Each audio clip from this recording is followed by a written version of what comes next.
Good morning. Please make sure you're logged into your devices and the voting is open. The voting is opening now. Please mark yourself present.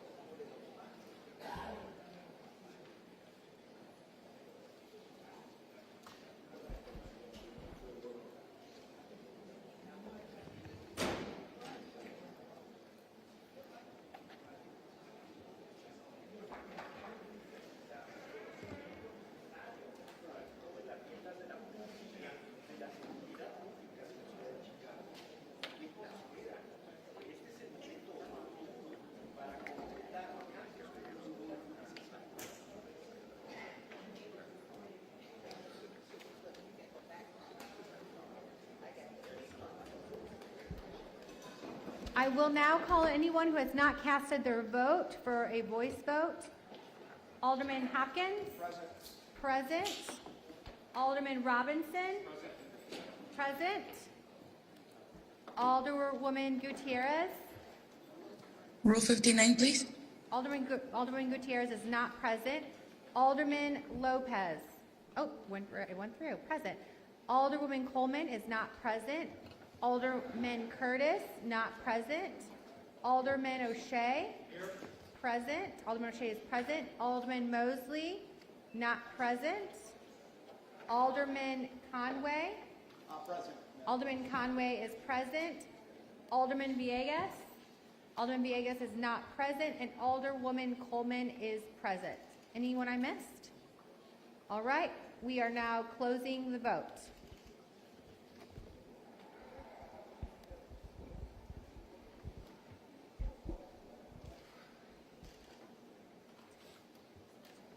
Thank you, Madam Clerk. There are 46 members that are present. We have a quorum. Alder Gutierrez has requested to participate in today's meeting remotely under Rule 59 due to a family emergency.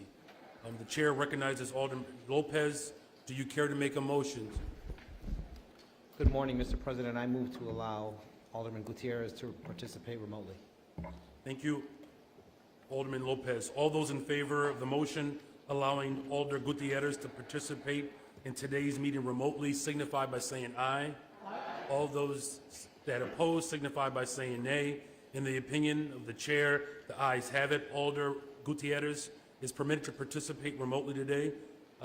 Madam Clerk, please make sure we mark Alder Gutierrez present on the quorum call.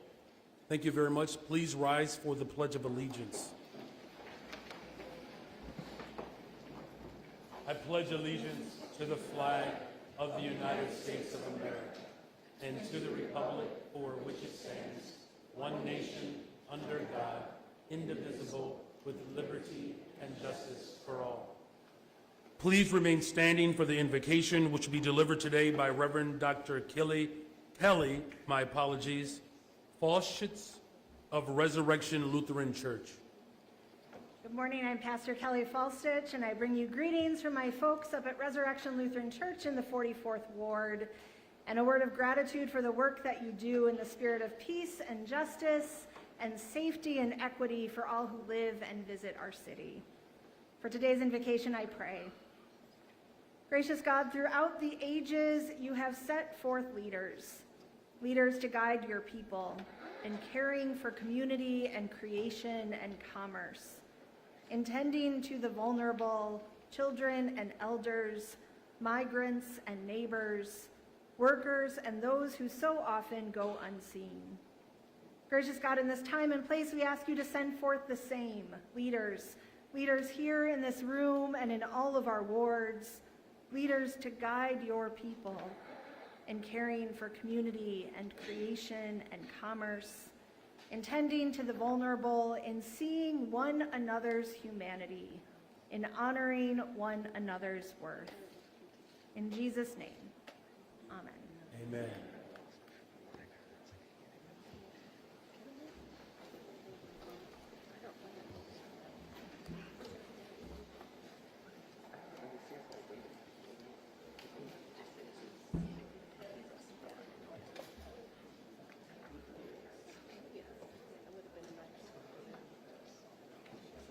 Madam Clerk, please read the call of today's special meeting.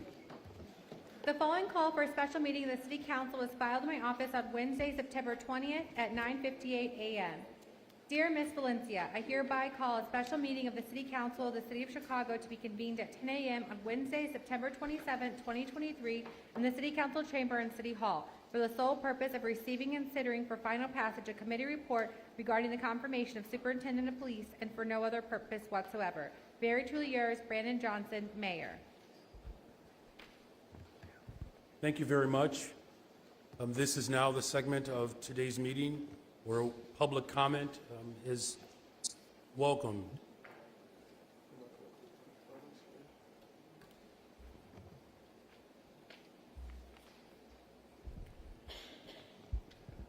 The council will now begin the public comment period, which is limited to a maximum of 30 minutes. Each speaker is limited to 3 minutes. Speakers cannot yield or transfer their time to another speaker. Any written comments that have been submitted will be posted and made available for Aldermanic review. Our first speaker today is Jennifer Torres.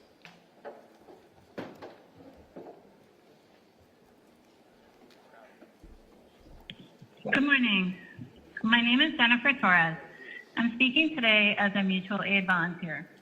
My message is that we need additional rent support for asylum seekers who surpassed their 6 months of support through the Asylum Seeker Emergency Assistance Program. Many families have expended their 6 months of support, and landlords are threatening or moving to evict when they can't pay. Families are trying to work on their asylum and TPS applications for work authorization, but legal aid is backlogged for more than 6 months. Caseworkers tell families that they can do no more to help them. Families are left with nowhere to turn, and some have self-evicted without understanding the laws that protect them as tenants. And we can't expect Chicago landlords to shoulder costs through winter when families can't pay. We need an add-on rent support program that keeps families resettled in their new homes until they can legally work and pay their own rent. We can't have families with no other choice but to return to police stations and wait again a month or more for shelter beds, where they wait again 4 months or more for housing.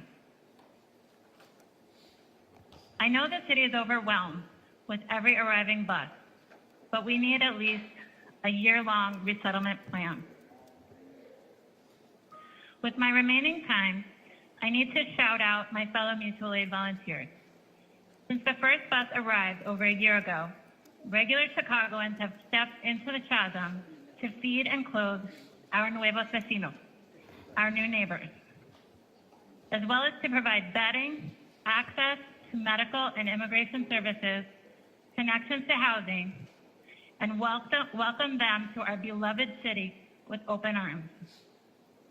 We live in a city like no other, and we should all feel this pride of compassion, empathy, en la venida de esta ciudad. Thank you all for your time and your care for humanity. Thank you very much for your comments. Our next speaker is Mother Diva.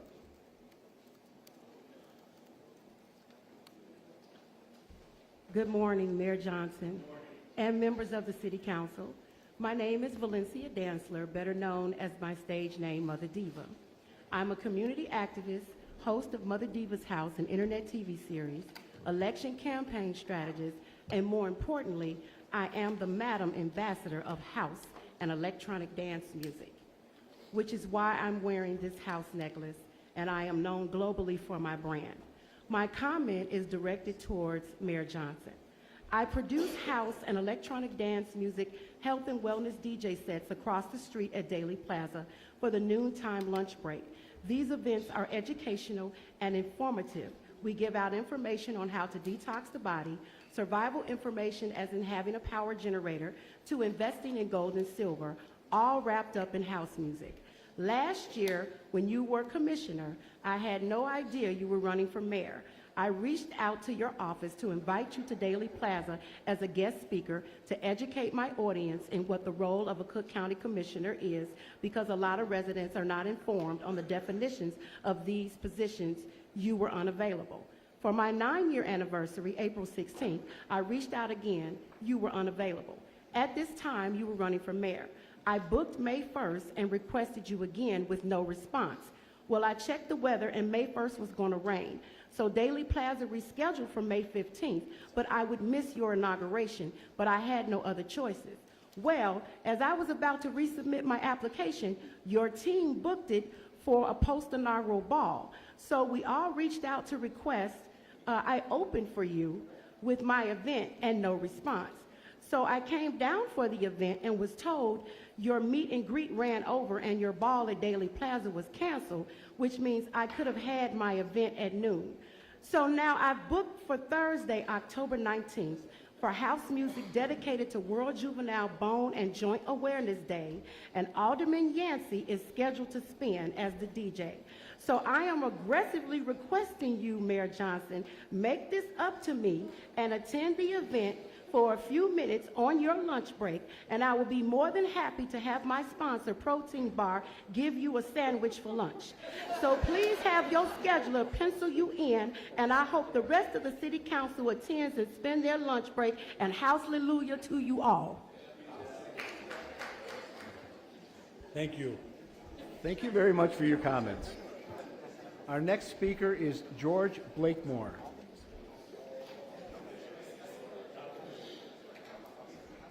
To the citizens of our great city of Chicago, a look means something. This police force is 50% white, 40% Hispanic, 10% black. It's not a good look. When someone in the ghetto or wherever, they call 911, your chances of getting a black officer is rare because it's set up. And you can be a Chicago policeman and not even a citizen of the United States. I have seen many black superintendents, black people in high places. But at the same time, black people are being discriminated against. If you call 911 on Lundale, it's not a good look to see a Mexican and a white. And you might get a black one.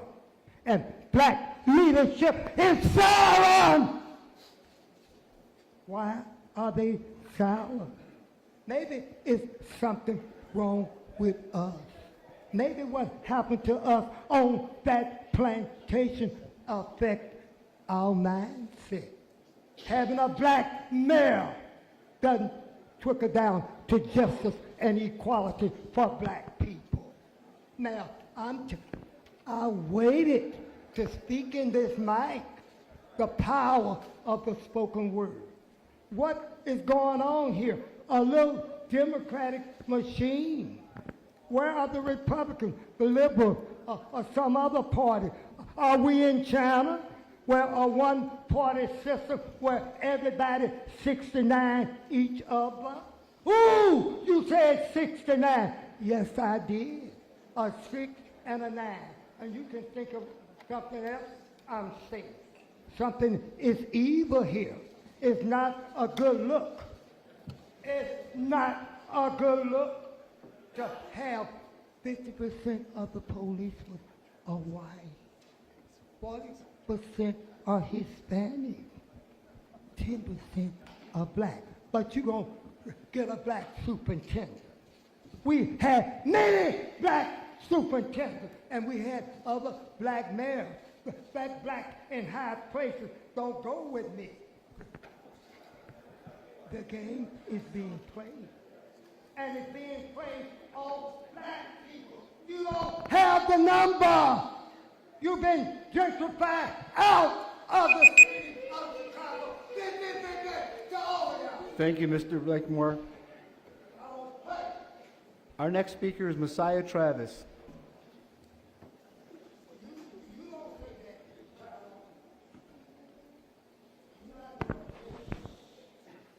Good morning, you all. My name is Messiah Travis Jr. I grew up on the south side of Chicago. I attended Harper High School my freshman year, and I transferred to Eric Solorio Academy, where I graduated from. I've been playing football, basketball, and track all my life. I attended Northern Illinois University with a full ride scholarship to play football. I graduated this past May with a bachelor's degree in sports management. I had 2 years left of eligibility. I redshirted in 2019, and then COVID year gave everybody in NCAA an extra year. But I decided to apply for the police academy. I went into the police academy August 7th. I got fired August 18th because they considered me as like a game banger. So basically, I'm coming here to y'all today to basically just clear my name and to get reinstated. I put in 2 Freedom of Information Act.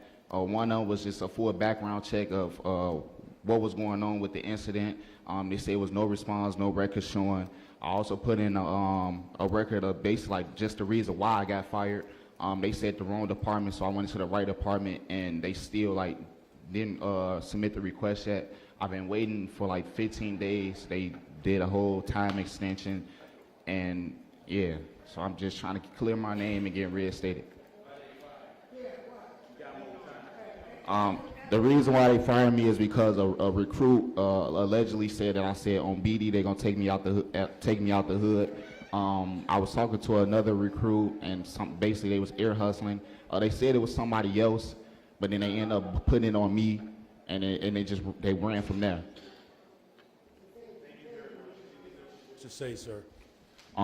Basically, during that time, I feel like they did another background check on me. They didn't find nothing on me. When we was going through the process, they put me in another room. They asked my class for like confirmation if I said it. They wrote a 2 from basically saying like if they heard me say anything gang affiliated. Nobody in my group said they heard me say anything gang affiliated. So basically they were just rolling off of what a recruit had said. Thank you so much for your testimony. Congratulations on your accomplishments. And we'll look forward to making sure that someone follows up. Thank you, sir. Thank you. Thank you, Mr. Travis.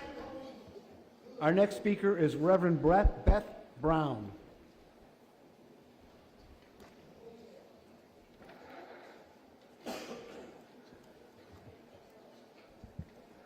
Good morning, Good morning. City Council, Mr. Mayor. Great to be with you. This is a big day for Chicago. I am the pastor of Lincoln Park Presbyterian Church. I am also one of your commissioners for the Community Commission for Public Safety and Accountability. I want to acknowledge that there are 4 other commissioners on the commission here this morning, so we're all sitting in this section. And we are all here in support of this day and this time with Chief almost to be Superintendent Larry Snelling. It was our pleasure to be able to bring names forward for nomination, and we're so thrilled by the mayor's choice. And I want to tell you a brief story because I wanted to tell you a couple of the reasons that I personally am looking forward to working with Chief Snelling. As a pastor, I'm trying to create a world in which we don't have to live in a place where we have armed people who serve and protect. But because we're not in that world yet, we do have a police department, and they serve a very important purpose. And I was having coffee with some good friends and my partner recently, and we had a conversation about the things that we look for in our closest friends. And so we named 3 things. Would you rather have a friend that is loyal, a friend that has similar values as you, or a friend that has integrity? And so we went around and we all talked about our answers, and all of us in the end said, what is most important to us is integrity. We really want to be in relationship with people who have integrity. And I believe Chief Larry Snelling is someone who has integrity. And I think you've seen that already. I think he has shown that in his career in the police department. And I think that we on the commission will be in such good relationship with him that we will hold him accountable to being a person of integrity. And here's the thing about integrity. If you are a person of integrity, you welcome accountability. Because accountability is saying, we want you to be your best self. And you want to be your best self. And so you welcome that accountability. And I know that Chief Larry Snelling welcomes accountability. I am looking forward to this. I'm on the team of 2 that works with the CPD goal setting and performance evaluation. And we're on our 4th person in the role of superintendent, soon to be. And I know that out of all of them, Chief Larry Snelling is coming with a real desire to be in partnership around that process. And so I'm thrilled to be here today and thrilled about what you all are getting ready to do. So thank you. Thank you. Thank you, Reverend Brown, for your comments.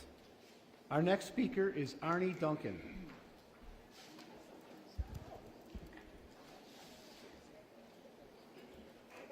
Hi, good morning, and thank you for the opportunity to testify today. I'm here to strongly endorse Chief Larry Snelling as the next police superintendent of Chicago. His nomination comes at a crucial time for our city. I think the mayor made a fantastic choice in him. For far too long, our city has been gripped by extreme levels of gun violence. We have not had less than 400 homicides in a single year since 1965. Last year, we had almost 200 more homicides than any other city in America. Other crimes, from carjacking to robbery, have also been far too common. The cost in terms of lives lost is incalculable. The financial costs, the opportunity cost to our city are both also staggering numbers. Whole neighborhoods have been traumatized. Generations have grown up with violence as an everyday part of their lives. I want to offer just a little more recent context. Yesterday, 2 notable events took place in our city. The first was the gathering of business leaders organized by the Economic Club and the Civic Committee of the Commercial Club to explore the role that business can play in promoting public safety. We had a robust conversation about the need for jobs and resources to take to scale community violence intervention programs and invest in communities where gun violence is way too common and opportunity, by definition, is not. They explicitly committed to helping take CVI to scale and to support the Chicago Police. They know that we have to all be in this together. The second event that took place at the police union, where congressional Republicans from D.C. held a hearing to maliciously attack our city with falsehoods and exaggeration. It was a disgraceful display aimed at taking us backwards and to try and distract us from their own massive failures. Side by side, these 2 events speak to the challenges facing the next police superintendent of Chicago. We live in polarizing political times, and yet I'm very hopeful. I'm hopeful because of the numerous community violence intervention organizations that have sprung up in Chicago in the last decade, including one I founded in 2016. Together, we're serving nearly half of Chicago's 77 neighborhoods, engaging directly with the young people who need our support and help to escape from a dangerous life and join the legal economy. And that's exactly what the overwhelming majority want to do. I'm hopeful because the philanthropic, business, and civic communities are deeply engaged in providing jobs and funding and leadership to support that work. And I'm hopeful because the police department is undergoing long overdue changes and they're committed to moving forward with the consent decree. Chief Snelling has been a leader in the department for many years. He understands the police need to rebuild trust, need to modernize, and need to professionalize. He appreciates the work that community violence intervention groups do to stop shootings before they happen and give young men and women a path to safety. He will hold us all accountable. Above all, he understands public safety is everyone's responsibility. Police cannot do it alone. He understands the partnership and violence success. Mr. Duncan? Thank you very much, Mr. Duncan, for your comments. Your Honor, there are no further speakers who have timely signed up for the public comment period. Thank you very much. This concludes the public comment period. Thank you for all who participated. Alderman Yancey will be providing us with DJ lessons immediately following this meeting. As set forth in the letter calling for the special meeting, there is only one item on our agenda today, a report from the Committee on Police and Fire regarding the confirmation of the Superintendent of Police. The chair recognizes Chairman Taliaferro. Thank you, Mr. President, members of the City Council. Reporting for your Committee on Police and Fire, for which a meeting was held on September 22nd, 2023. There was one item before the committee. The committee recommended the passage and the confirmation of the appointment of Deputy Chief Larry Snelling as Superintendent of Police. Thank you, Mr. Chair. Does anyone wish to speak on this appointment? Chair recognizes Alderwoman of the 37th Ward, Emma Mitz. Thank you, Mr. Chairman.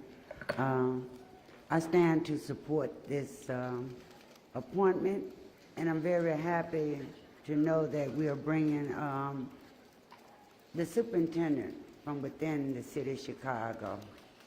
One that's, we don't have to tell what's going on, what needs to happen. He can hit the ground running.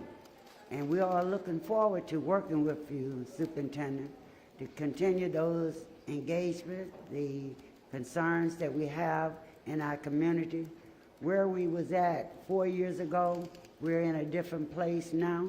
We need to address all of those issues, and we're certainly welcoming you and hope that you're up for the task, and hope that you make sure you let the family know that you belong to the city of Chicago right now, and we need all of you, and then some, all of the departments. So thank you so much. Looking forward to supporting this confirmation. Thank you. Thank you, Alderwoman. The chair recognizes Alderman Irvin. Thank you, Mr. President. First off, I want to thank Interim Superintendent Waller for his work during these last few months, giving up his summer, giving up his time to help his city. We appreciate your work, and that does not go unnoted. Also, to our nominee.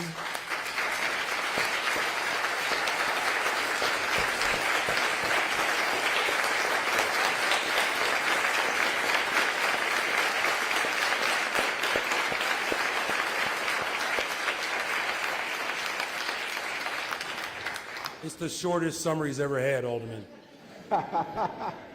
Well, don't throw your phone away or anything. I'm sure that Superintendent Snelling will be reaching out to you, as we're happy that you are here. But again, Superintendent, I'm happy, as Alderman Mitch talked about, someone coming up through the ranks of the department. One thing that I will say is that the officers that I've spoken with, a lot of which you had interaction at the training academy, all speak highly of you. And I think coming from the academy, being in the academy, having an opportunity to interact with so many people that are actually on the force, I think gives you a leg up as far as people understanding you, measuring your credibility, understanding your integrity. And I think it's going to be very positive for the department to have someone that they have had some contact with in some way other than just being the boss of the department. So we wish you the best, and as I've said before, your success is our success, and whatever we can do individually and collectively to help make you successful, please don't hesitate to reach out to us, because again, safety is everybody's business, not just yours, but all of us collectively. Thank you, and God bless you. We wish you to, we'll be supporting your confirmation. Thank you. In the spirit of equity, we will now move to the South Side. The chair recognizes Alderman David Moore. South Side is the best side. And our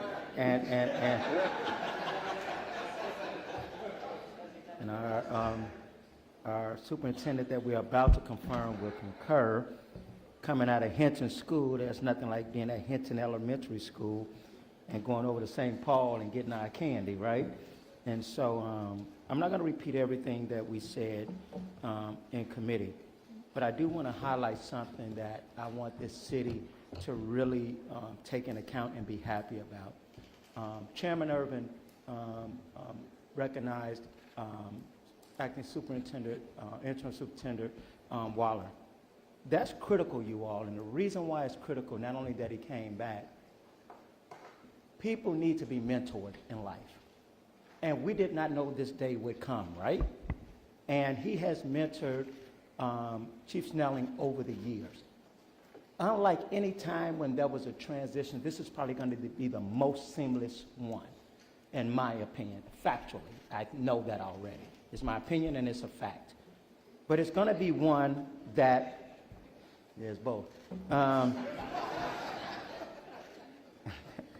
it's going to be one where you have a person that not only believes in working with the community, but also believes in holding people, criminals, accountable. I know that because I've worked with him greatly in Inglewood, an area where people say is challenging. And I saw him have the compassion for the people, but when it was time to stand up and protect the citizens, especially our seniors, especially our young people, he was there on the front lines doing it and being tough on crime. That's what I'm happy about right now here today. And so while we move to do this, he have great people around him. Everybody will talk about their commanders, and we'll talk about that in budget, but there's nothing like having good commanders, and I know it comes from their leadership, like Commander Tate, Commander Lewis Course, and Commander Brian Springs. Proactive. They call me and say, Alderman, is there anything I'm missing? Do you need anything? That's what these men instilled in that rank and file.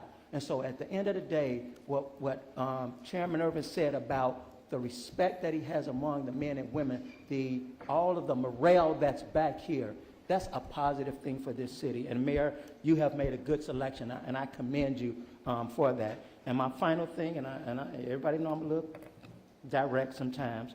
I don't know if there's ever been a woman first deputy, and he's going to make his own decisions. You all make your decisions, but I'm just letting y'all know Sonora Ben is a beast. And that's all I'm saying. She gets the work done, and so that's just David Moore.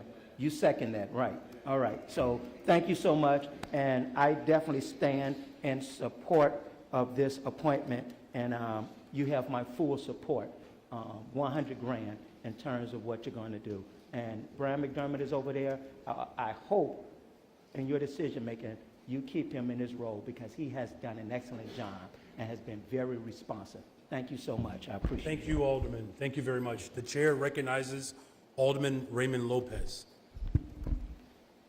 Thank you, Mr. President, and good morning, members of the City Council. I, too, rise in support of this nomination. And I want to commend you first, Mr. Mayor, on making the selection of Larry Snelling, someone who I've had the pleasure of working with, like so many, I believe, in this row who've had to work with him. One of Englewood Rangers' finest. Many of my colleagues have already touched on the reputation of Larry Snelling. And as I look back in my own community, I know once word reached the neighborhoods of who had been tapped to carry on the work that Fred Waller was doing to set this department right after being in the abyss under the previous superintendent, who shall not be named, from Texas, David Brown.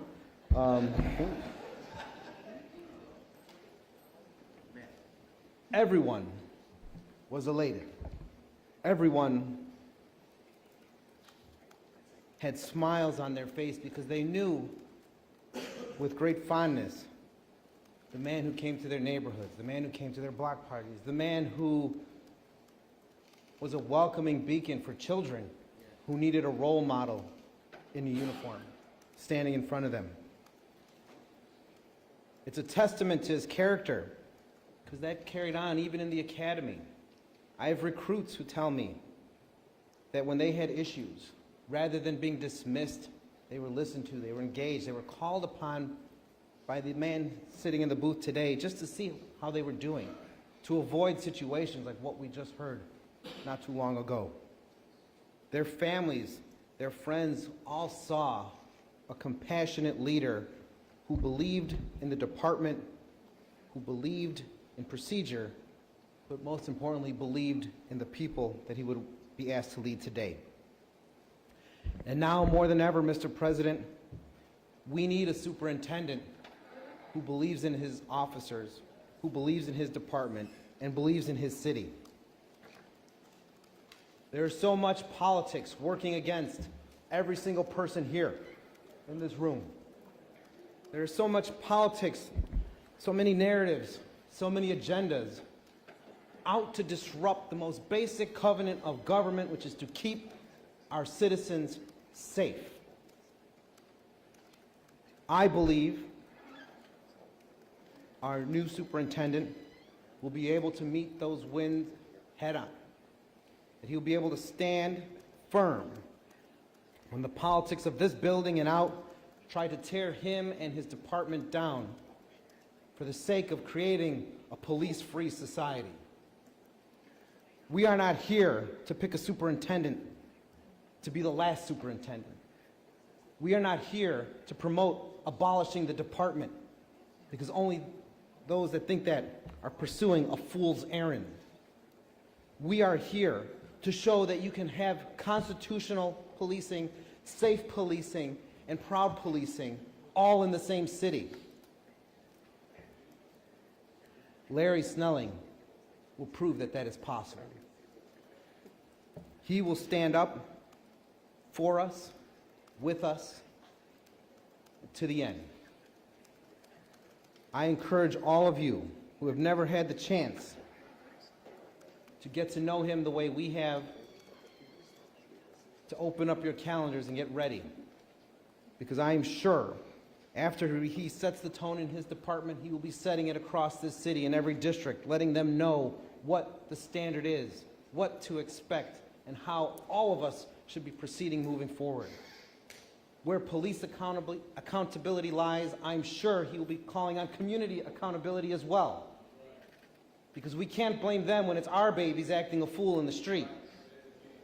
We can't be mad at the police when it's our communities celebrating like jerks simply because we think it's our right. Accountability comes to both sides. And I know that in this equation, balance will be continued. Fred Waller set the tone to right the ship. It is now upon you to keep guiding it forward. Thank you, Mr. President. Thank you, Alderman. The chair recognizes Alderman Daniel Laspada. Thank you very much, Mr. President. I rise in enthusiastic support of this nomination, this appointment, and I want to make two quick points. Mr. Mayor, before you made this great selection, our commission made this great selection. Yes. And I want to thank them because I see a lot of them sitting in the back over here, the Community Commission for Public Safety and Accountability. We made that hard choice last year. We made some hard votes to create one of the strongest systems of civilian oversight in the country in this last term. And we are proving out, you all are proving out, that civilian oversight and accountability is a help, not a hindrance to strong public safety decisions. And I just want to thank you for that work and just encourage you to keep on serving. So, Chief Snelling, I want to say to you what I said to our residents at a public safety meeting just a couple of nights ago. They asked me what I would ask of them. And of the four things I asked, two of them were collaboration and accountability. That if when they show up, when we work together, we get better results together. And all I want and all I have sought from our commanders, from our sergeants, is that kind of collaboration. And also accountability. As it was talked about, integrity. Pastor, I see you in the back when you said integrity welcomes accountability. So it does for all of us. So I am sure it is of you as well. It makes all of us better. It makes all of us stronger. And I say this as someone who in my ward yesterday, in and around my ward, there were north of 8 right in the sunshine robberies that happened. When people are experiencing that, when you can be out washing your car, bringing home groceries, and be scared to be walking down the sidewalk, that is not the city that any Chicagoan deserves. And I wouldn't be sitting here now if I didn't believe that we knew how to right the ship, that we can put in place the strategies, the initiatives, the concentration of manpower and intervention that rights that ship in Chicago. So in the name of accountability and collaboration and praise of civilian oversight, I'm so happy to welcome you into this leadership role. Thank you. Thank you very much. The chair recognizes Alderman Brian Hopkins. Thank you, Mr. President, and I too rise in support of this outstanding selection and nomination. I commend you for making this choice and for your leadership. Chief Snelling, everything about your impressive career in law enforcement has led you to this moment. Your experience has prepared you for this job, which is a difficult job, as we all know. It's an extraordinarily difficult job, even under the best of times, and folks, these are not the best of times. We, as a city, are struggling right now with the reality that our residents do not feel safe in their communities. We all know that. We're all committed to changing that. And Chief Snelling, I know that you're bringing your experience, your commitment, and your passion to bear on the challenges that we face as a city and that you will face as the leader of our police department. Among those challenges, I just think I have to mention, is the armed robbery spree that is sweeping our city right now. Just yesterday, 15 armed robberies in 4 hours by the same crew. I suggest, ladies and gentlemen, that this is unprecedented. We've never seen anything like this in our lifetime. It's a disturbing new trend, and it requires new thinking and new leadership from the police department. Better use of technology, better use of training, better use of the new police academy. All of those things are things that await you on day one as you take this job. And I know you're up to the task. We all know what the stakes are. We join you in support as we move forward to what I hope and think will be a unanimous vote of affirmation for this appointment. Mr. Mayor, you have brought us together on this key issue.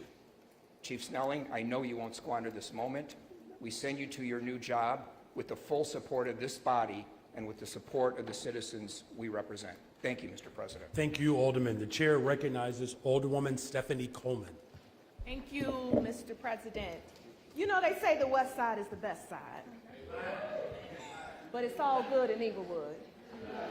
And today certainly is a representation of Inglewood excellence. I want to thank you, Mr. President, for this nomination. In December of 2019, Mr. Fred Waller, Superintendent Fred Waller, we had a mass shooting on 57th and May, and it was you who gave me the call at about 1 a.m. to let me know, a freshman alderman, to let me know what happened and that you were on top of the case. And it was because of you that there was no retaliation to take place in 7th District Inglewood. 2 months later, our then Commander Larry Snelling came, and unbeknownst to us that we would enter into a global pandemic. And then Commander, you got Inglewood through tough times. You united us. You united the young men.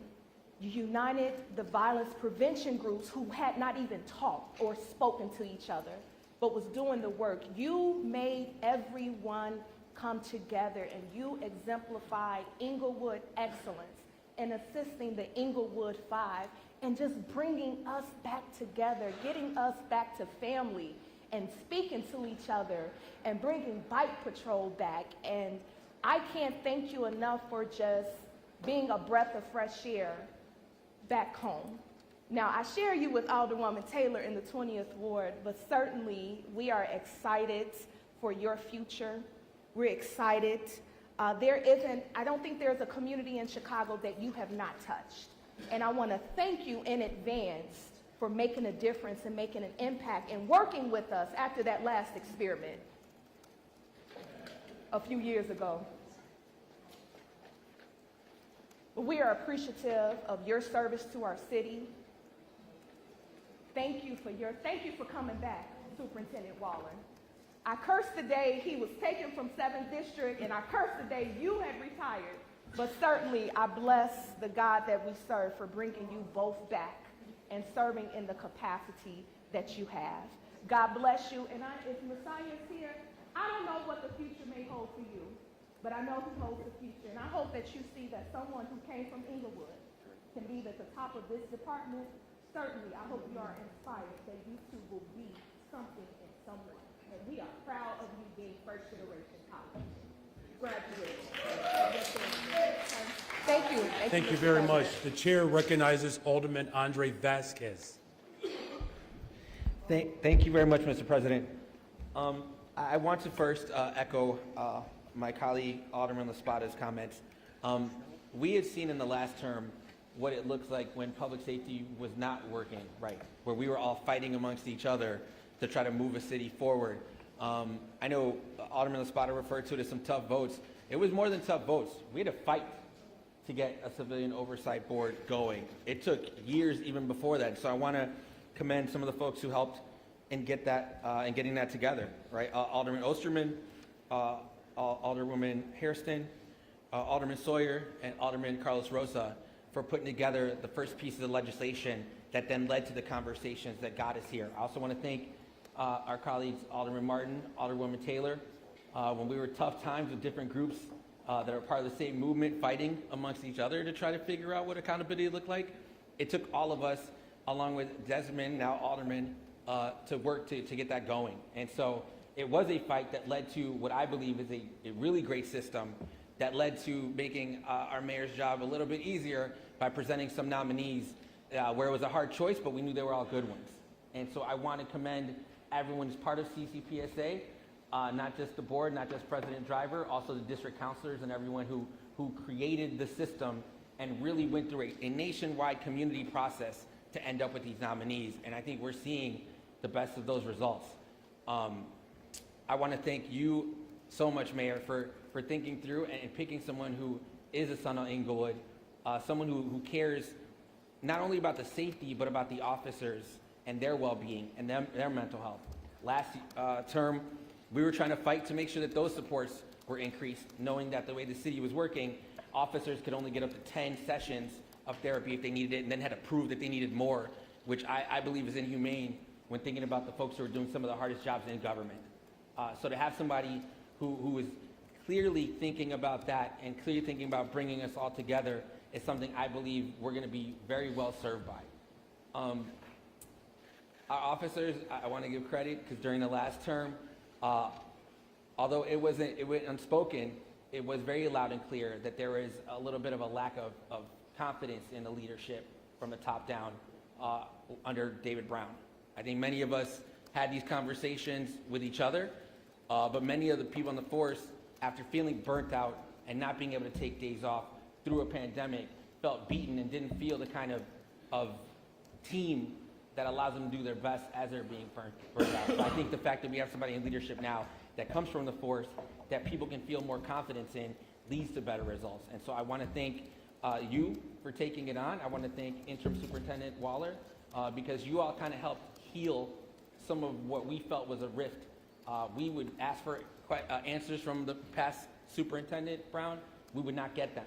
We would ask for data. We would not get it. We would ask for accountability. They would dodge every question. And so to have that be a change that we're going to see going forward is something I think we should all welcome and be proud of. I look forward to working together with you and figuring out a way that we all partner, community, CPD, those who want accountability in a way that moves our city forward, knowing that we're all a work in progress and we can do it together. And lastly, I would say I'd like to add a little hope for our folks who want to live in a police-free environment. To have such a goal is an ambitious one and one we should always think through as a North Star and do the necessary work to get there. As Reverend Brown said, we're not there yet. We're in a system where we have to make sure that there is accountability, that officers are doing their core functions, apprehension, investigation, emergency response when appropriate, and that we get to a system of government that right-size. So when we're talking about mental health, when we're talking about substance use disorder, homelessness, that we have the proper departments dealing with that, so that the officers aren't being overwhelmed with jobs that they should not be responsible for, and we have a government that works for everyone. I'm really looking forward to what will come, especially having had to endure what we went through in this past term. So again, thank you very much, Mayor, for this decision, for the appointment, and I do look forward to a Chicago where we have information, data, and it's not just tough on crime, but it's also smart policing. Thank you so much. Thank you.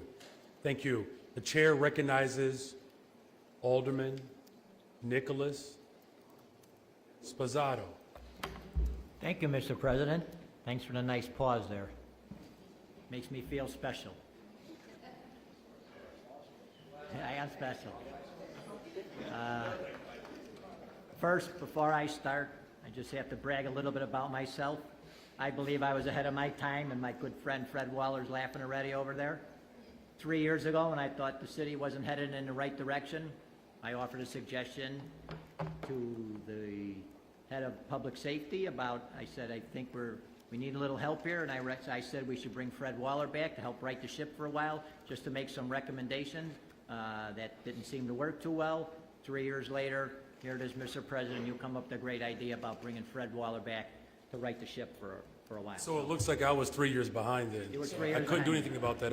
You were just a county Cook County commissioner. commissioner then, though. So believe it or not, we're on the same page politically. It's hard to believe.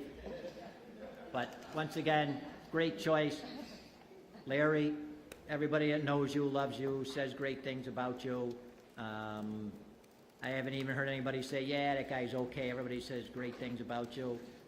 Your former recruit, Peter Chico, had an experience that I had about 11 years ago with then Commissioner Santiago. We were in the class together. He was my trainer.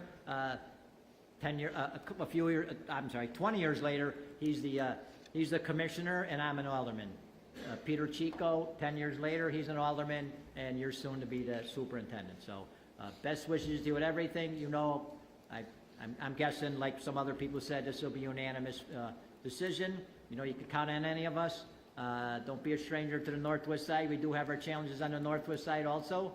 But just wish you the best. You have a great staff behind you, and you're going to have some tough decisions on what to do and who to put where and everything. But once again, you got a great staff behind you. I know you're well aware of that. I wish you the best. God bless you. God bless the police department, and God bless Chicago. Thank you, Mr. President. Thank you, Alderman. The chair recognizes Alderwoman Jeanette Taylor. Thank you, Mr. President. So there should be 3 people sitting in that box, and that person is Deputy Commander Boyd. And so it was you 3 who would come to my office and just make sure as a new alderman I was okay. And I appreciated that. A lot of times we pick folks who are not from Chicago who don't get it. And that's usually why it doesn't work here, because we pick folks who just don't understand our neighborhoods. And so for me, I'm going to go with 2 of my coworkers said, too often government and the community don't agree. And so we know what we do in Chicago sets the stage for what they do around the country. And so I hope that people follow this lead of having these community councils along with the police, because nobody is saying we don't need policing. We're saying what we want is accountability when they don't do what they're supposed to do. And so Larry Snelling is that person. There have been plenty of incidents around the city. I've called him and asked him what did he think, and he called a spade and said that person was wrong. It shouldn't have went that way. And too often we don't get people to apologize. And so it was bittersweet for me to see Superintendent Waller get on TV and say, I made a mistake, I'm sorry. And sometimes that's all folks want is I'm sorry. And too often we don't get it, or we don't get we were wrong and you were right. And so I want to thank you for that. That meant a lot to our communities. Because too often when we complain about the police in our community, we ain't listened to. Too often we're told we're wrong. The thought that we got survivors from George Burge who were saying that they don't deserve this money, or they've been wrongly convicted, and we get them a couple of $1 million, they could never get back what that time is taken away from them. They don't have grandkids. They weren't able to have more children. And so it's bittersweet to me to have somebody who says, that's wrong, let's fix it. I have too many people in my community who complain about folks not responding to them. And so we quick to say that it's the people who wear the blue. No, it's a system. I want us to remember what this system was created out of. Policing came out of because we stopped slavery. I want us to never forget that. But I also don't want to forget something that Superintendent Snelling said. These are people. They're human. They make mistakes, but where's the accountability? Where's the accountability to the community? And so for me, good things come out of 20, of course. And so we know where Snelling's from. He's from 20. We got a blessing in this. I just hope we don't take advantage of it. I hope we really use this time to work together, to make sure that we move in the right direction, to make sure that we're holding people accountable, and that we have a city that's safe for everybody. It's funny to me that I hear some of my coworkers complain about the robberies in their community. They've been doing it in our community for years. But this is what happens when you don't take care of folks. This is what happens when you close schools. This is what happens when you close mental health communities. This is what happens when you don't have organizations to help our folks. That's what they turn to. Y'all thought they was gonna keep robbing us? We have nothing. But this is what your bad decisions make. And so we gotta own what's happening in our cities. And too often we don't. We got a bunch of young, hurt people. And that's because we didn't listen to them. We got them in these schools where they being hurt. They in some of the churches they being hurt. They in some of these organizations being hurt. And of course, we as adults, we turned our back on these young people. But then we'll talk smack when they downtown. They downtown because they ain't got nothing to do in their own communities. And that ain't me, that's Snelling. That's what he said to me. That's the conversation we had. And so I'm grateful that you are going to sit in this seat because I feel like Chicago could move in the right direction. But you know if they don't, what's going to happen? They going to blame the black man, both of them. Because right now they want y'all to be these magical Negroes that wave your wand and fix everything that's been wrong for decades. And it's wrong. And I'm going to call it like I see it. Y'all know how I am. And so at the end of the day, thank you, community councils. Thank you, the commission. Thank you, Desmond. Thank you, Anthony. Thank you, Frank. Thank you to all of those people who said this is the right thing to do and did it. It was hard for us to make that decision. It wasn't hard for me. It wasn't. It's hard for people who don't want to hold people, and this is the one word that I hear him and Superintendent Wallace say all the time, accountability. Tell me when the police chief has said that. They ain't accountable for their own actions.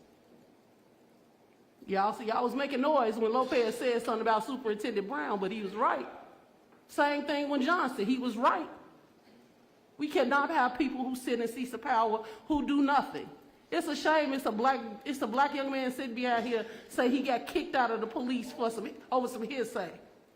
We all should be pissed.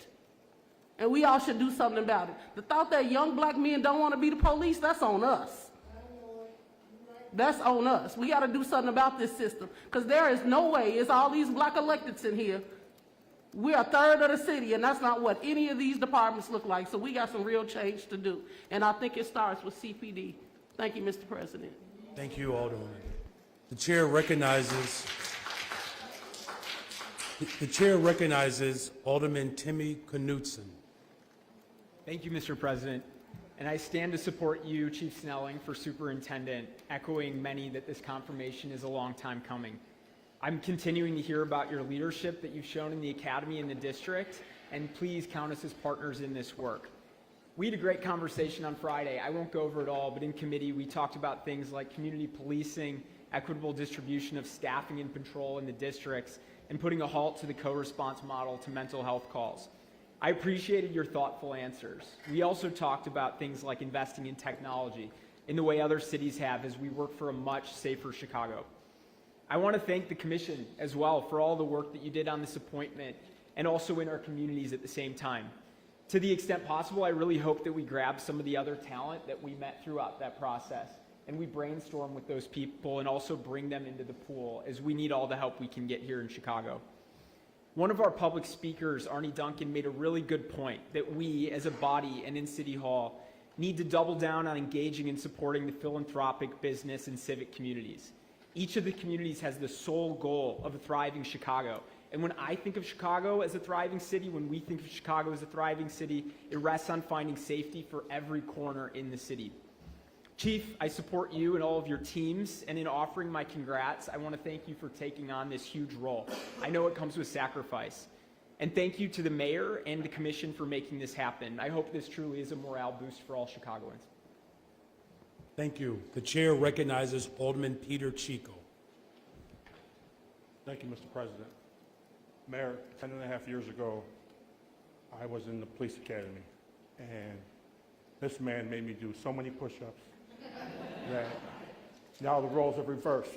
Yeah, well, that explains a lot of things now.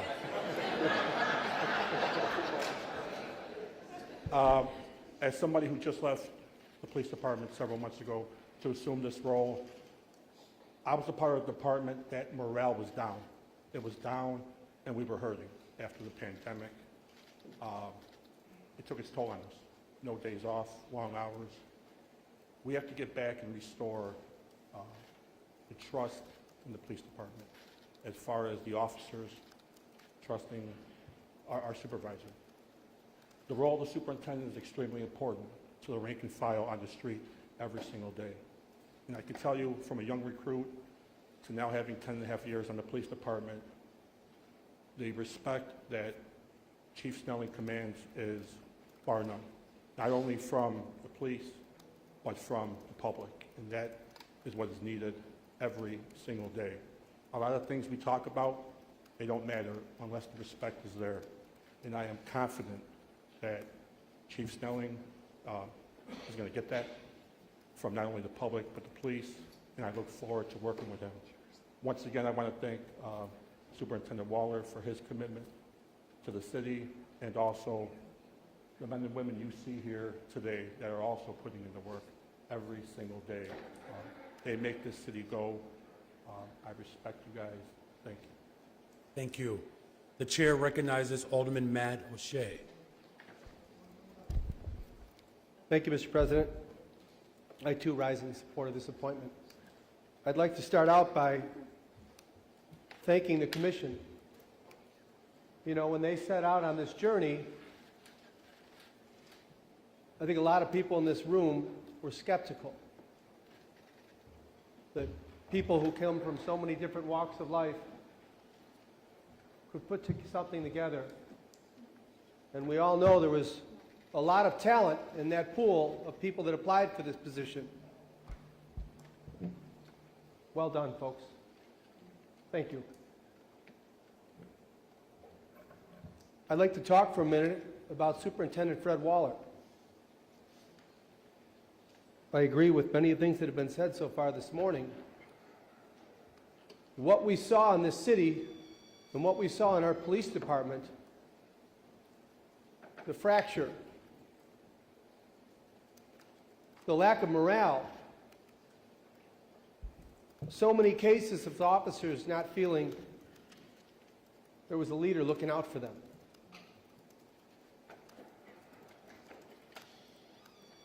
Thank you for putting Fred Waller in that position.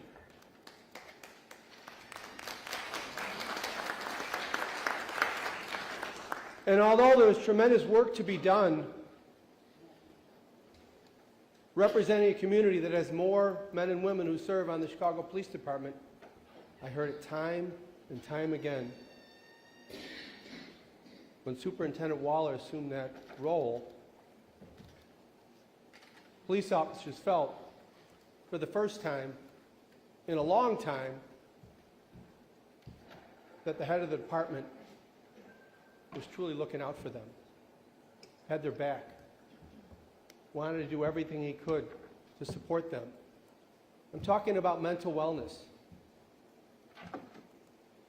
I'm talking about days off being canceled.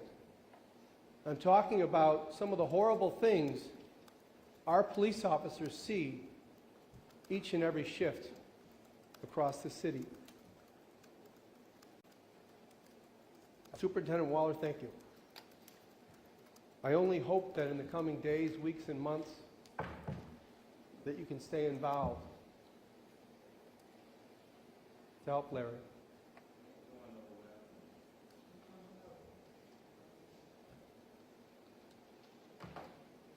Chief Snelling, although I didn't know you very well in your time when you were out on the south side as deputy chief, I got a chance to know you through Commander Sean Joyce. And there's one story that stands out to me. It was 2 years ago last month. In the days following the horrible tragedy of Chicago police officer Ella French being killed in the line of duty, my community came together. We hosted a prayer vigil outside the 22nd District in Morgan Park. There was 1,000 people there from all walks of life. Police officers, their families, my community, communities from all across the city. I think it was a very powerful night. the moment of healing. After we finished that night, I looked across Esmond Street, and I saw Larry Snelling, Chief Snelling, in a conversation with a group of young police officers. They were hanging on his every word. 10 officers standing there, young officers, looking for direction, looking for someone they could look up to. And for 5 minutes, I watched you interact with them. And I remember standing there saying to myself, that's a leader. That's someone who should be in a leadership position in the Chicago Police Department. You're a man of integrity. I've always appreciated your no-nonsense style. You don't put up with any BS. Yes, you're going to hold our police officers accountable, and we need more of that. But I think you're also going to let them know and show them day in and day out that you've got their back. I was talking to someone earlier in the back. They described you as having a heart. Now, some people might call that too sensitive, but the almost 10,000 Chicago police officers need to know they have a leader with a heart that cares about them. You know, there's a word that's been thrown around here a lot this morning, and I think before I even get into that, there's been so much positive talk here today about people working together, about forming partnerships. And yes, we have a very serious issue in this city of a lack of trust. Trust between elected officials, trust between police officers and communities. But if we could take the positive energy in this room this morning, whether it be the commission that worked long and hard to bring us to this point, or all of us as leaders in our community, to partner with the police, to support the police. Maybe, just maybe, we can start to turn this thing around.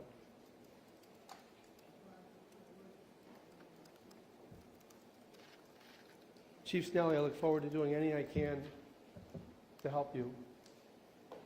And I think all of us have so much work to do on that front. We need to invest in technology, license plate readers, pod cameras, helicopters. We need to modernize as a police department. But I think it's real important, the 50 of us in this room, and the mayor, we've got to work together on public safety. We've got to partner together. We need to support each other. We need to support the police. Thank you. Thank you, Alderman. I want to make sure that I didn't miss this alder. Does Alderman Brendan Riley wish to be recognized? You don't have to speak, sir. We marked your name. Yeah, actually, Chair recognizes Alderman Brendan Riley. Thank you, Mr. President. I wasn't going to speak. I was going to save my comments for our new superintendent personally, but I have to say, Mayor, you've made an excellent pick here, and like all the other speakers have acknowledged, I think that Superintendent Snelling is going to do a lot to improve morale on the police department, and I think at a time when we need it, it's critical. And I also want to recognize all the work that our civilian partners have done in bringing Snelling to your attention. So I wish you very well, Superintendent. I look forward to working with you and your team to continue to make gains in making Chicago a safer place to live and work. Thank you, Mr. President. Thank you very much. The chair recognizes Alderman Mike Rodriguez.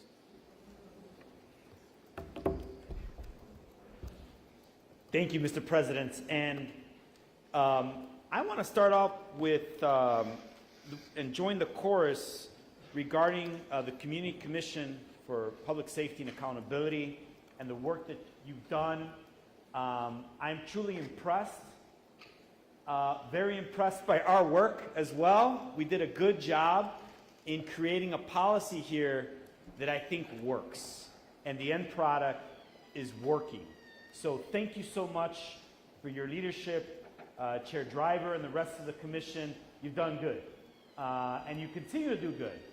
I want to highlight that I think it's tomorrow that there's a special public meeting at Truman College, and part of that public meeting is going to talk about rideshare drivers that have been the victims of violence.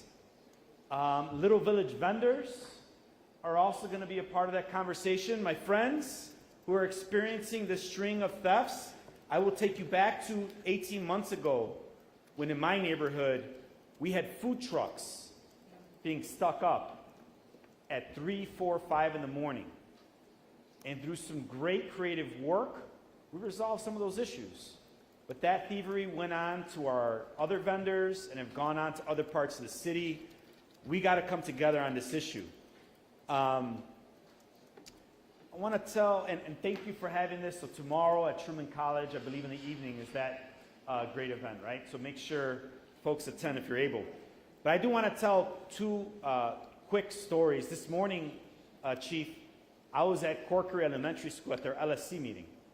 And it was in the middle of the night several days ago, 2 blocks from the school, where a 16-year-old young woman was shot in the head.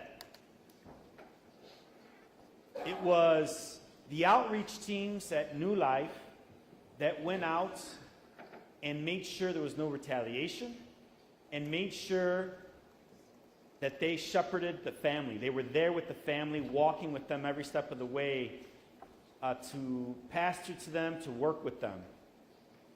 But it was also Commander Bentoncourt who responded to me quickly and this morning told me that the young woman, thank God, was just grazed. And hopefully we believe in the hospital, hopefully in a matter of hours. But the reason I tell this story is because this is a story of Chicago working together and coming together. Police, community, elected officials, LSC members, principals, coming together to address this issue of violence. Another story.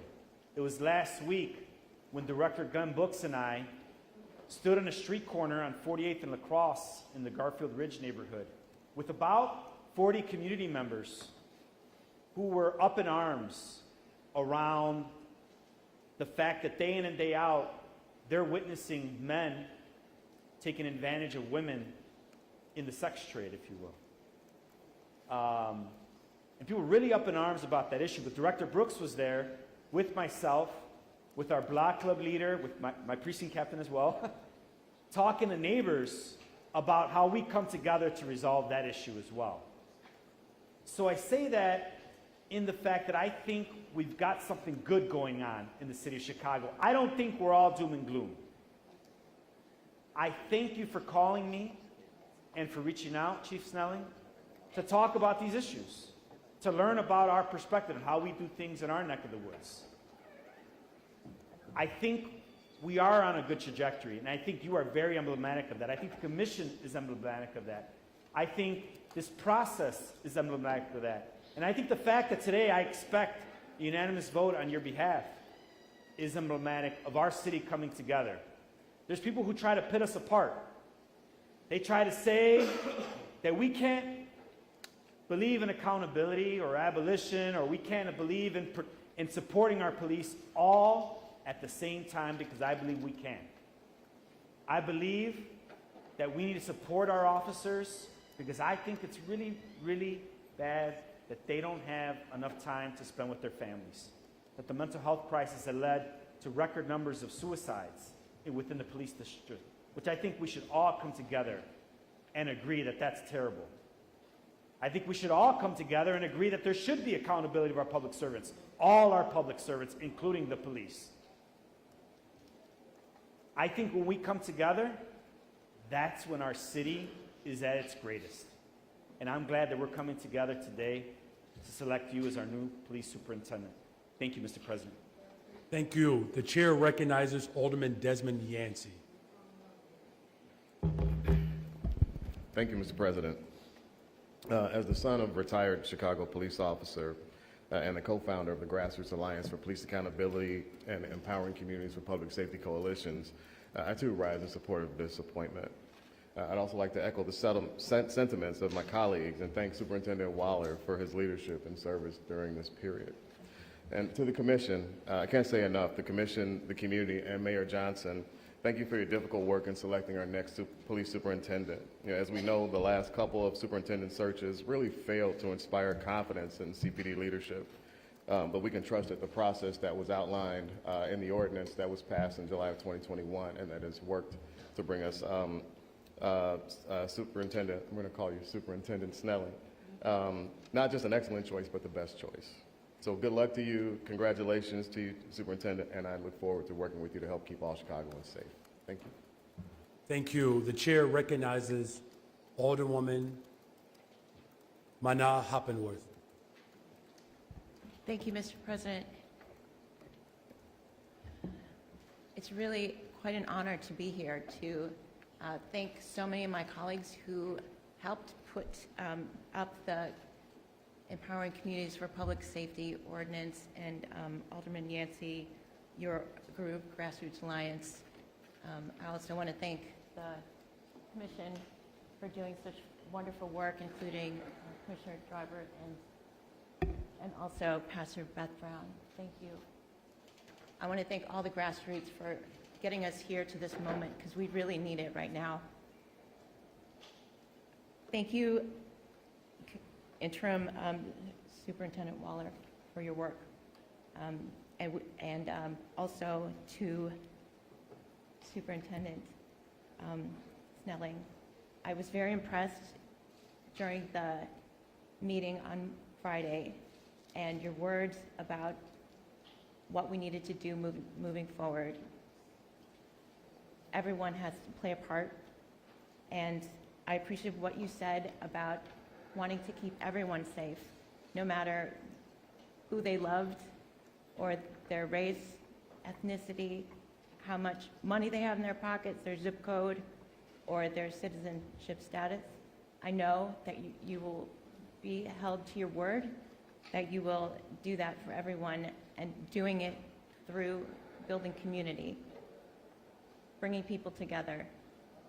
I want to tell you, we invited you to the meeting that we had yesterday in Andersonville, Edgewater. I know you're very busy. I'm very grateful to my colleague, Alderman Vasquez, who was there. We also had the police district counselors there. We also had the Chamber of Commerce there. We had many block club leaders there. We had gun violence prevention activists there. We had teachers, small business owners. We had so many people, students. We had those with disabilities who were there, wanting to talk about how can we reimagine public safety. And I just wanted to appreciate all the words that you shared with us during the committee meeting, because we need those words right now. We're living in such polarized times where Chicago is often used as a punching bag. And we know the words that people are saying to divide us. These are dog whistles that I want you to combat with your work to bring us together. Because what we're truly fighting is apathy. People want something more than what they're seeing right now. And I know that you have the heart to do it. I've heard so much about you, and I can't wait to work with you more. Coming from the 48th Ward and one of the safest districts in Chicago, the 20th, we have a part to play too. And that is with the messaging, the way that we talk about public safety, and who deserves it. Everyone. Everyone deserves housing. Everyone deserves health care, including mental health supports, including all the ones that you are truly going to be leading on your team. I wanted to, again, just thank you for taking this appointment. I look forward to collaborating with you. I also am someone who wants to live in a world where I don't have to call 911, but we need to do that when things happen. And for somebody like me who does not want to do that but had to this year, somebody had to walk me through and say, you know, you have to relive what happened to you, but it's going to be okay. It's going to be okay, but because we know that in the end it was the right thing to do, and also we know that people are going to be held accountable. I think about my friend Elise Mallory, a beautiful black trans woman who was on the board at the Chicago Therapy Collective, and we lost her. We lost her. Her family deserves resolution. And that's why I'm also here to thank you for your commitment to the training for Hire Trans Now.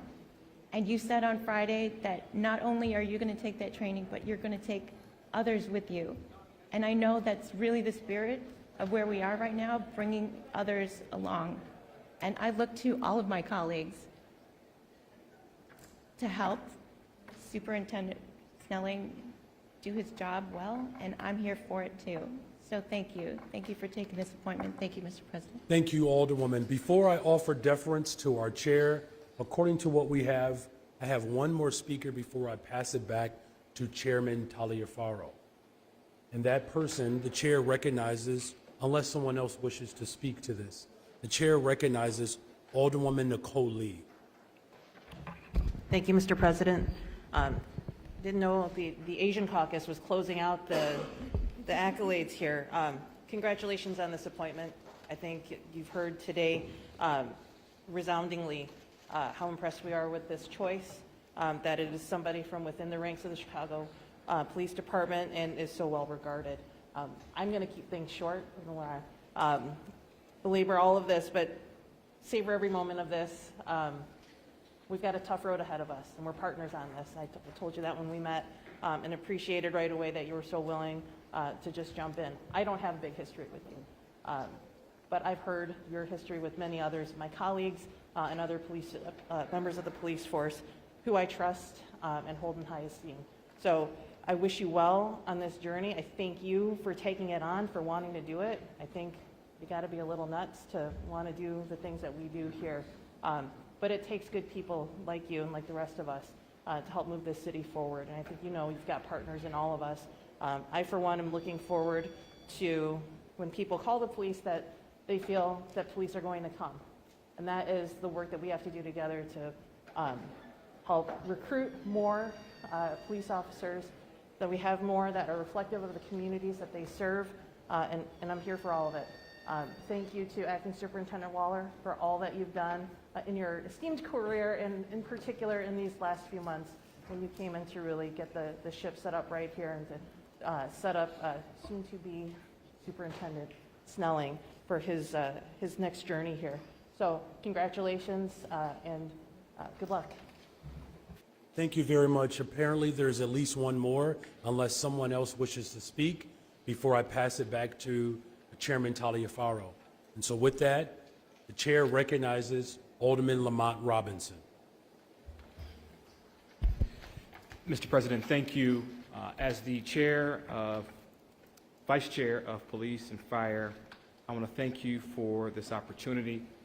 I also want to thank Acting Superintendent Waller for taking 2 hours to sit down with me and talk to me about the inner workings of CPD and how we can get our city back in a place that everyone, Mr. Mayor, feels safe. And so, Mr. Waller, Fred, again, thank you for your commitment to the city of Chicago. Thank you for listening. And as many of my colleagues mentioned previously, don't throw your cell phone away. We'll be reaching out. I think it's also important, Mr. President, that the city of Chicago understands that you live in Austin and understand that every day you live in a community that unfortunately has been over-policed, and also living in a community that has had lack of investment. The people of Chicago should understand that because you come to this job with a different lens. And it is a blessing to the city of Chicago for us to be able to have you at this time. That moves me to our chief, who I believe will be our next superintendent, growing up in Inglewood, living in Woodlawn, coming up through the ranks, as one alder mentioned, having a heart, also being able to listen. In my former role as a state rep, I worked alongside of my friend, my mentor, my colleague, Chairwoman Dow, because we had large issues on 35th and King Drive. And it was then when I first met Chief Snelling to try to get a sense of urgency on the issues that we were having on 35th Street.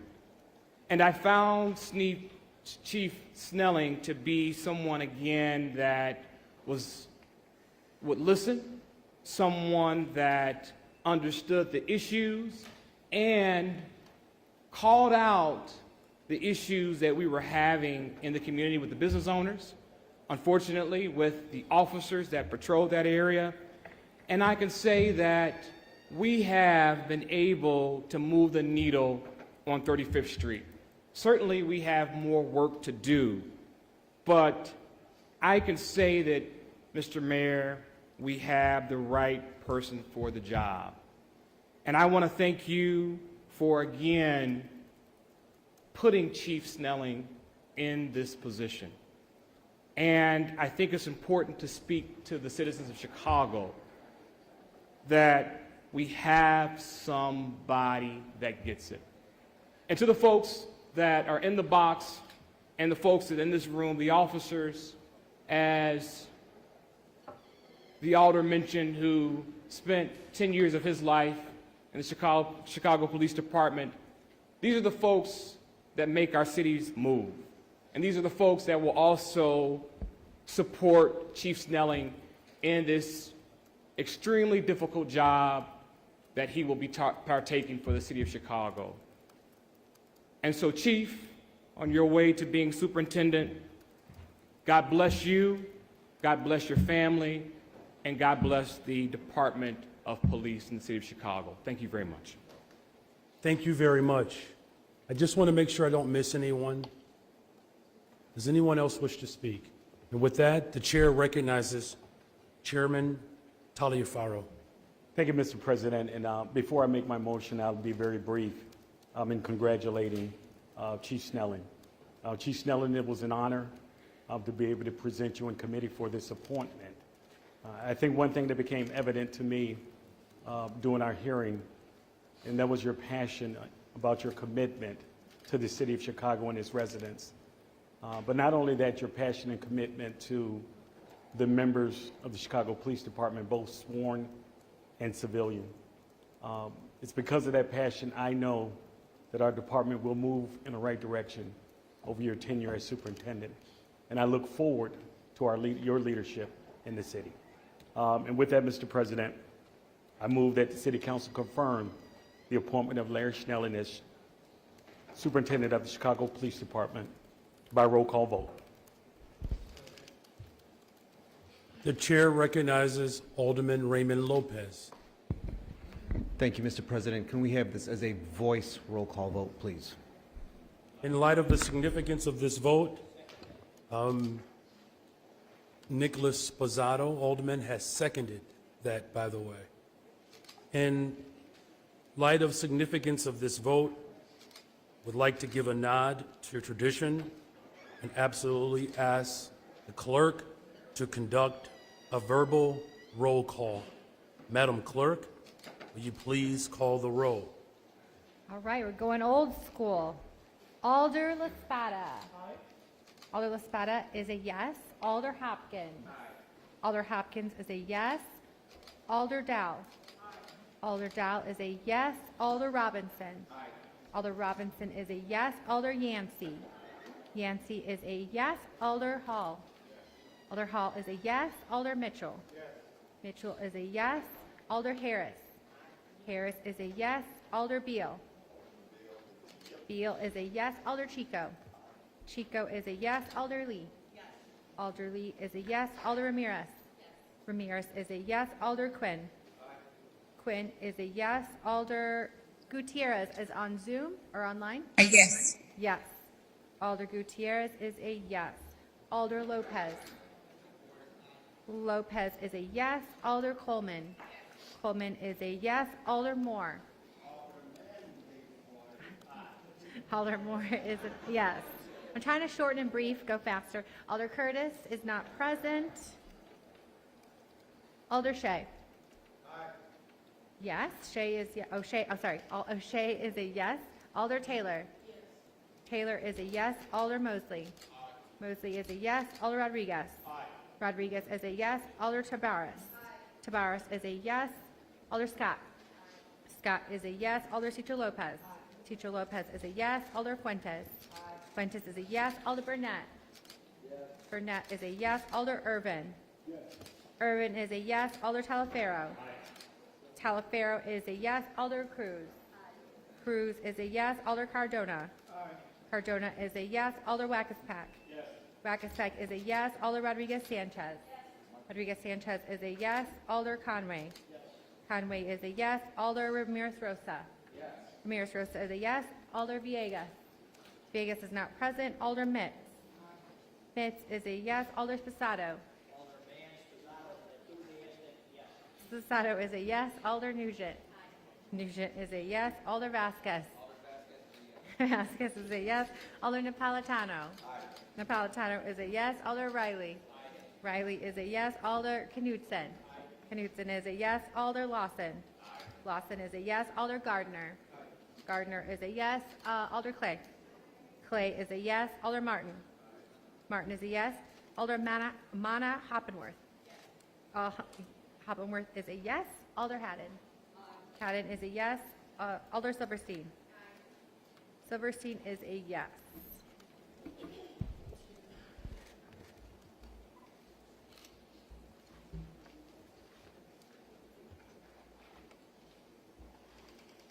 There are 48 yeas, 0 nays. The appointment is passed. Alderman Mitchell, please.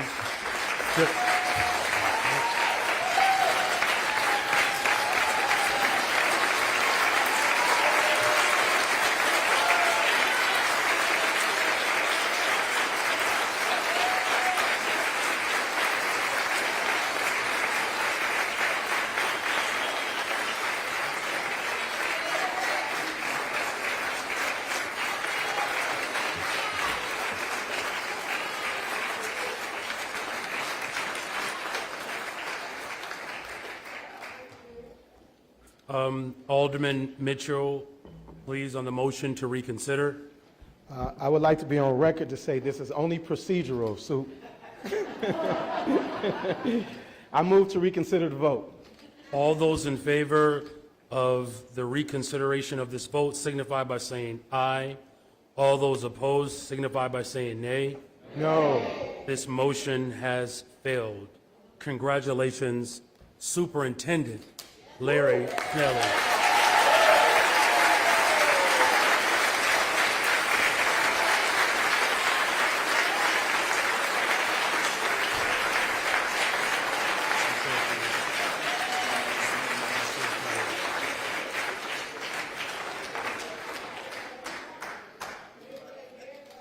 All right, just for a moment, if you could, just bear with us. Please be seated just for a brief moment as we go through this official ceremony now. And as the box and those who are in the box today as they offer up their congratulations. Let me also thank the process by which the city of Chicago endured to get us to this point. Today is living proof and testament that democracy prevails. You know, the city of Chicago has been on a journey for some time. And along this journey, there are moments where sometimes our values are called into question. As been articulated already, it is truly an incredible testament to who we are as a city, where the son of this city can prevail through some of the greatest circumstances and dynamics to reach a point along this journey to help lead this city. What Superintendent Snelling imbibes is who we are as a city. Something that Alderman O'Shea said that I think it's worth repeating. Having the ability to express your leadership through your heart with love is not weakness. In fact, it is the greatest power that we possess on this earth. In fact, one of the greatest leaders happens to be my Savior, said that there is no greater love than someone who is willing to lay down their life. So let this be a mark and a testament to who we are. There is nothing soft about the city of Chicago. And that every part of us leads with collaboration, with competence and compassion. And that is who Larry Snelling is. But that's who Chicago is. And along this journey, we have reached a critical moment in our city's history where those challenges have all culminated literally at once. The need for safety is also a need for housing, for education, for good paying jobs, access to health care, a transportation system that is second to none, and a climate that allows for black, brown, whomever you are, to be able to breathe and drink clean water. What our task is today is not simply to say, Superintendent Snelling, you're in charge, good luck. Our task is to do what the city of Chicago does best. We stand shoulder to shoulder and we support one another. That's what's going to build a better, stronger, safer Chicago. As we've all said repeatedly, if you think that the only way we can get to a better, stronger, safer Chicago is with policing alone, you are attempting to take us in the wrong direction. This city will not tolerate it. We won't accept it.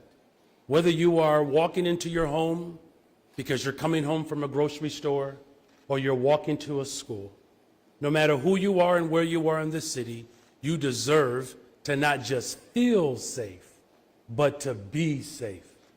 And it is truly my honor to be in this position where the journey of the city of Chicago has reached a bridge that we're only going to be able to cross it if we do it together. And so with that, I would ask this body to at least allow me to ask our former interim superintendent, Fred Waller, to step up to the lower dais and to offer up the official baton passing to our new superintendent of police of the greatest freaking city in the world, the city of Chicago.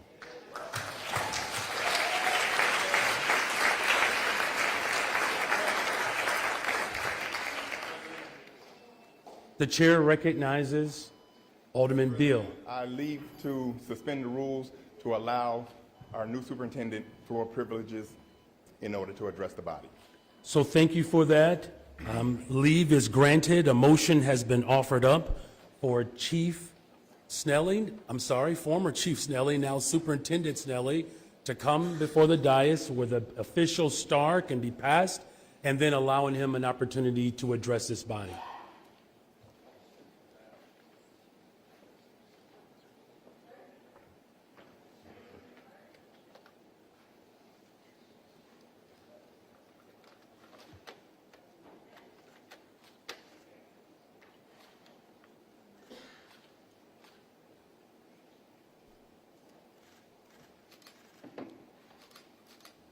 Let me just offer some clarity here. There's a lot that's happening. So there will be an official star passing. But what we're going to first do before Superintendent Snelling addresses the body, he will take the official oath and be sworn in by our clerk. Okay.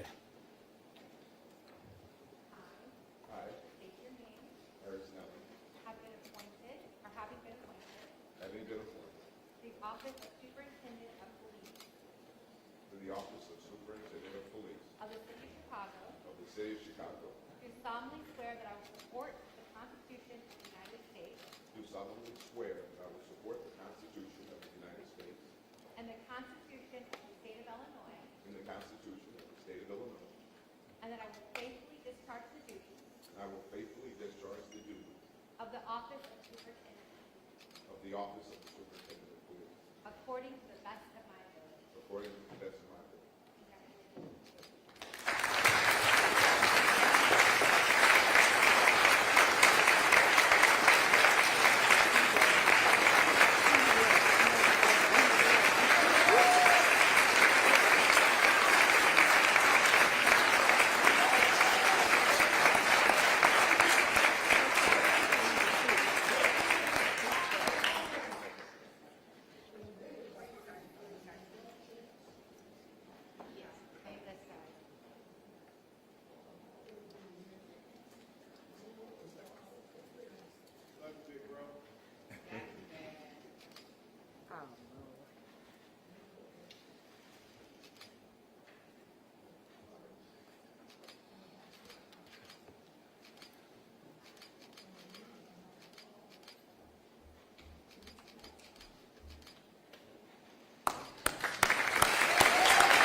Good afternoon, everybody. Good afternoon. First thing I want to say is how humbling this is. To sit in that box and hear all of the great things and the great comments about myself is amazing. When I go to work or just throughout my day-to-day, I just try to do what's right. And I find that that's the most important thing. Just try to do what's right. And in this role, I'll continue to do that.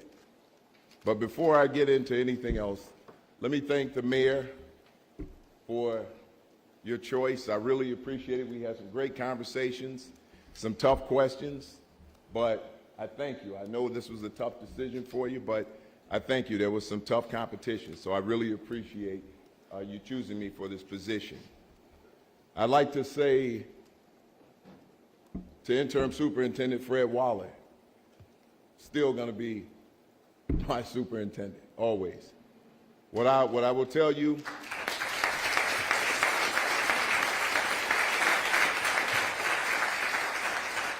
but what I will tell you about Fred Waller is throughout my career, throughout the time that I've known him, he's always cared about doing what's right. He's always cared about doing right by people, and that's not just the police officers, but also the community members. He's the only person that I know that every community member that I came in contact with knew who he was. Everybody. And they would say, can you call me back? You know, Fred Waller always calls me back. So I had to be more Waller-like, right? That was the thing. So I just want to thank you for your mentorship, because I would not be standing here had it not been for you.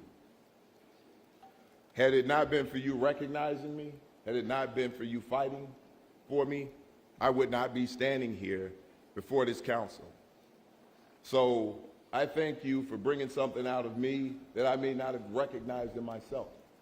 So thank you for that. And you'll always be here with me. You'll always be with the Chicago Police Department. Thank you, and thank you to your family for the sacrifices they had to make for you to come back and do this. You instill something in officers that we haven't seen in a while. You know, you brought back some smiles on their faces. You brought back some confidence. And you did it to the rank and file also. So we thank you for that, and thank you for the time that you dedicated here when you didn't have to, but you did it and you stepped up because you knew you were doing the right thing for your city. So we appreciate you for that.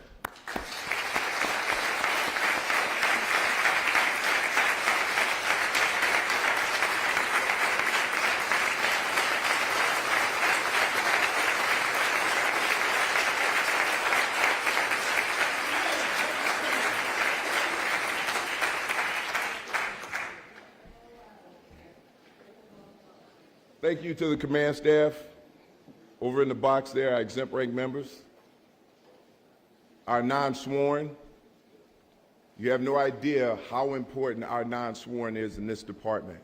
It's not just about sworn members. Our department is made up of sworn and non-sworn.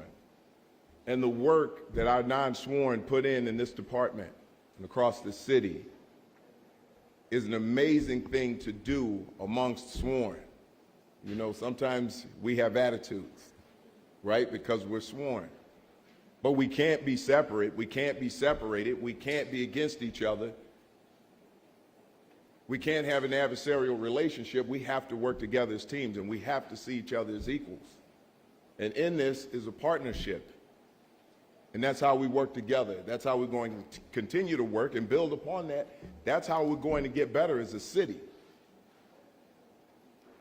My support staff back there, can you stand up for me, please?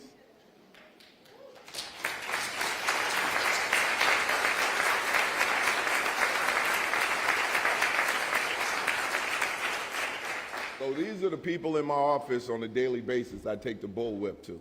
So they work hard for me. I tell you, I couldn't be here without them. They do such an excellent job in supporting me. Where's Sue? Sue back there? Sue's retired, but she's still here. She's not going anywhere. Love Sue. Love you. Thank you.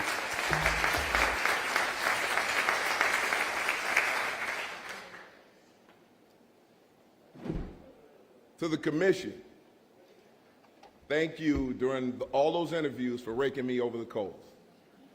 I'll tell you this right now, they did not take it easy. They worked hard to make this happen. And one thing I want to say about the commission and the example that they set, I guarantee you that the people of that commission didn't agree upon everything. But it shows you that when people sit in a room, even with their differences, and they communicate, they can come to a consensus. Things can get done. So they should serve as an example of what we can do across this entire city. We're not going to agree on everything. We shouldn't. We all come from different places. We have different issues, different problems. That doesn't mean that my problems are more important than someone else's. We've got to listen to each other, and we've got to lift each other up. If we don't do that, this is not going to work. We cannot be siloed. You can't take your ball and go home because you didn't get your way. We have to stand with each other and bring some of these issues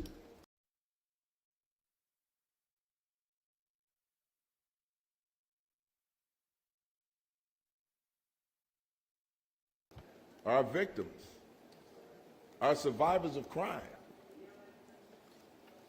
We get a lot of marches, protests, but when a one-year-old is murdered, where's that same passion? It happens all the time and all too often, and officers are responding to these calls. Officers who have children, who see this, and they suffer from it. And the vicarious trauma affects these officers, but they find a way to go back out there and do it again. Question now is, do we all show up for our children? Do we all stand up when our children are hurt, injured, and even murdered? Where's the outrage when that happens? Because I'll tell you right now, I don't care who it is. When a child is hurt and murdered, I'll stand with anybody who's outraged about that. I'll march with anybody, walk with anybody who's outraged about that. Robberies, carjackings. An 86-year-old man lived a stellar life, born in the 30s, to have his life taken for his vehicle. There's no justice in that. We have to find a way to stop this. The only way we're going to get that done is to work together, work as a team. We can have our differences. We can agree to disagree, but what we have to agree upon is that we need each other. We need everybody. History shows that when you just put the police out there to handle these problems, it doesn't resolve the problem. We need everybody involved. So I want to thank the entire council here today. I feel the excitement in the room about the possibility of change. Let's use that. Let's build upon that. I told you I'm willing to talk to everybody in this room, and I will. We will meet.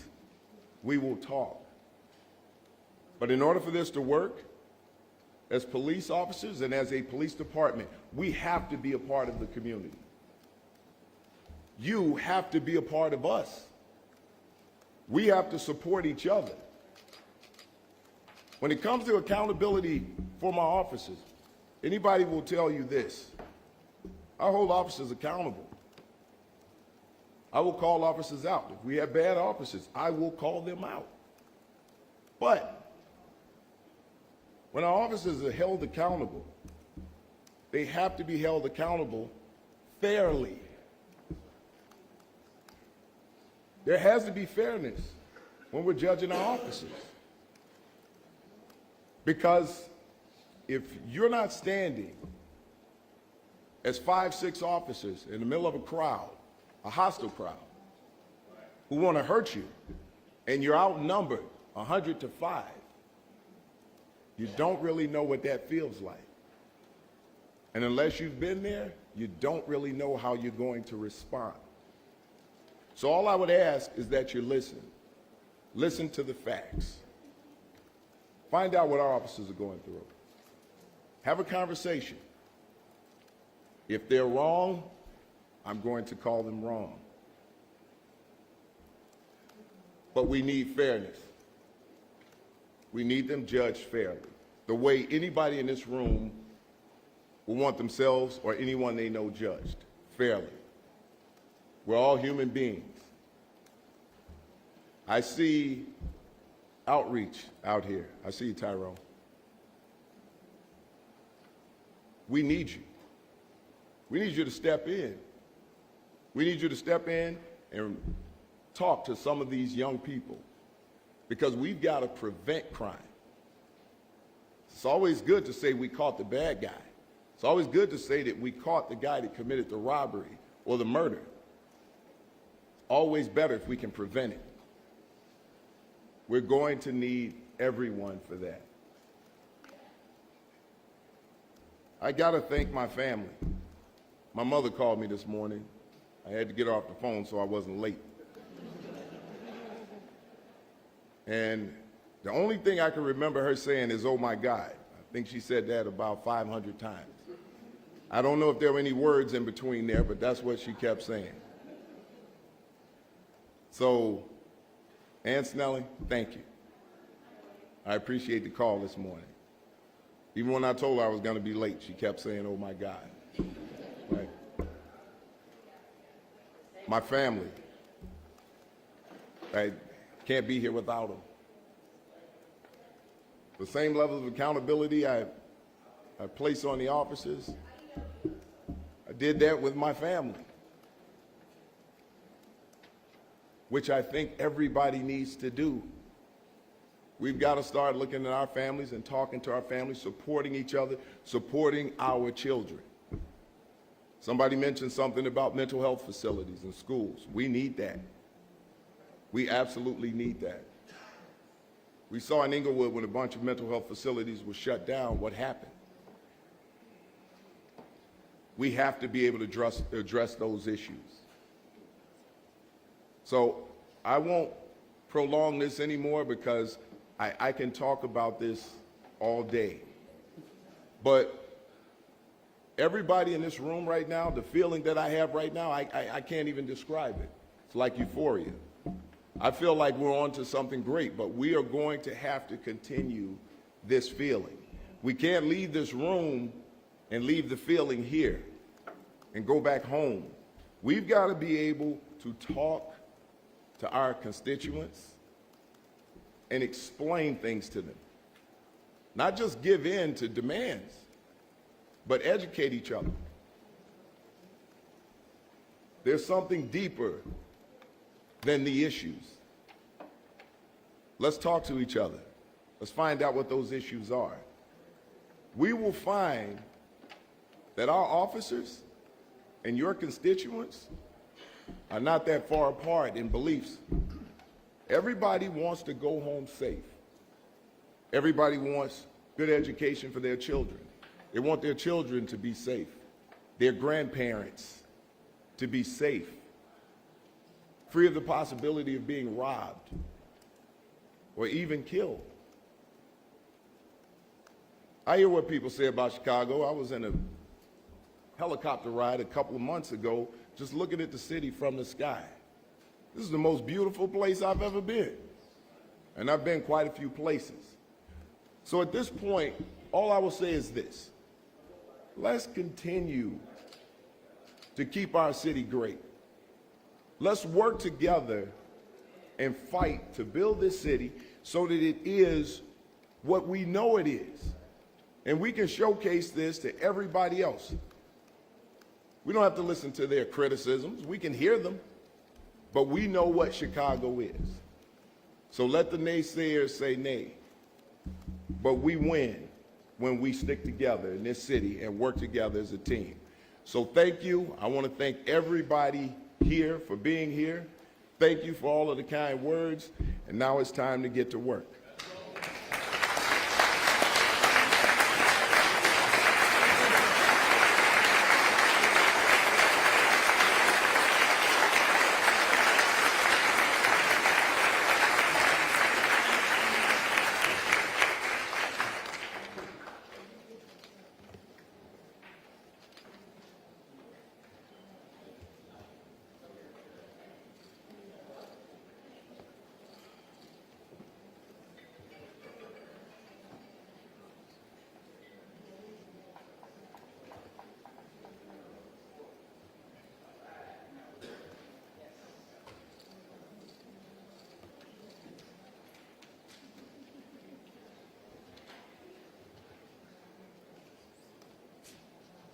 So we're just about ready to wrap this up. I do appreciate again Superintendent Snelling for making himself available. He said he's willing to talk. I just hope that that the 2-hour standard that Alderman Lamont Robinson has set forth, that you all are far more considerate of his time than that. Thank you again to Fred Walder for his leadership and his commitment to the city of Chicago. I would say something else nice about him. But I don't want yet another standing ovation because it makes me feel a little insecure. Thank you again, Fred Walder, for your leadership. Chair recognizes Chairman Taliaferro. Thank you, Mr. President. That concludes my report. Thank you. Alderman Mitchell, on a motion to adjourn. Say, well, the rules were suspended. The chair recognizes Alderman Mitchell. Mr. President, I move that we return to the regular order of business. Hearing no objection, so ordered. Now, the chair recognizes Alderman Mitchell. We got to go back to the, thank you for the parliamentary exposure here. The chair recognizes Chairman Taliaferro. Thank you, Mr. President. That concludes my report. Thank you very much. The chair recognizes Alderman Mitchell or a motion to adjourn. Mr. President, there being no further business before this body, I move that we adjourn. Hearing no objection, so ordered. The meeting is adjourned.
Mosley, Chico, and O'Shea, thank you all for being here. Superintendent Snelling is a son of Inglewood, is a proven leader who has the experience and the respect of his peers to help ensure the safety and well-being of all residents and address the complex challenges we face related to community safety. Before I express my support and continued support for Superintendent Snelling, I want to also sincerely thank Interim Superintendent Fred Waller for his work and his leadership. Superintendent Waller responded to the call of duty when the city of Chicago needed him the most. He came out of retirement to lead the Chicago Police Department and the city of Chicago through the summer, a time when every facet of our department is tested. Superintendent Waller set the tone for the department at the onset of my administration, and he did it at a very crucial moment for our city. And at this time, I would like to call him up to say a few words, but also recognize his service and his love for the city of Chicago. Superintendent Waller. Thank you, Mayor, and thank you so much. This is a historic time. I want everyone to remember where they were when Larry Snelling became the superintendent, right? But good afternoon. Good afternoon. Thank you, Mayor Johnson, and congratulations again, Superintendent Snelling. Leading the Chicago Police Department as superintendent is the honor of a lifetime. And I'm so excited to pass this position on to Superintendent Snelling. I know he's ready for the job, and I'm excited to see his vision for public safety take form. I've seen him grow throughout his career, and he still has the same drive and passion he had as a police officer. I will always be here to support you. As my time as interim superintendent comes to a close, I just want to thank all the men and women of the Chicago Police Department who give so much of themselves to protect the city of Chicago. I also want to thank the Gold Star families. Your grace is inspiring to all of us. The words thank you would never be enough to express the appreciation I and this city have for you. I also want to thank all of our community members, partners, and outreach and street intervention workers who work with us to save lives and create safer neighborhoods across the city. And to my family, especially my wife, your support has meant the world to me. I know it hasn't always been easy, but you are why I've been able to do this. Congratulations again, Superintendent Snelling. You've got this from here. Thank you.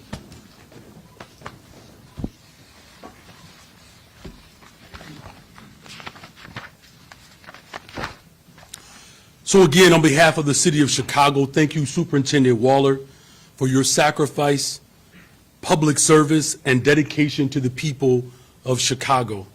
We know that you will continue to be a valuable source of support and advice for our department and, of course, its new leadership. Today marks a new day, though, for our city.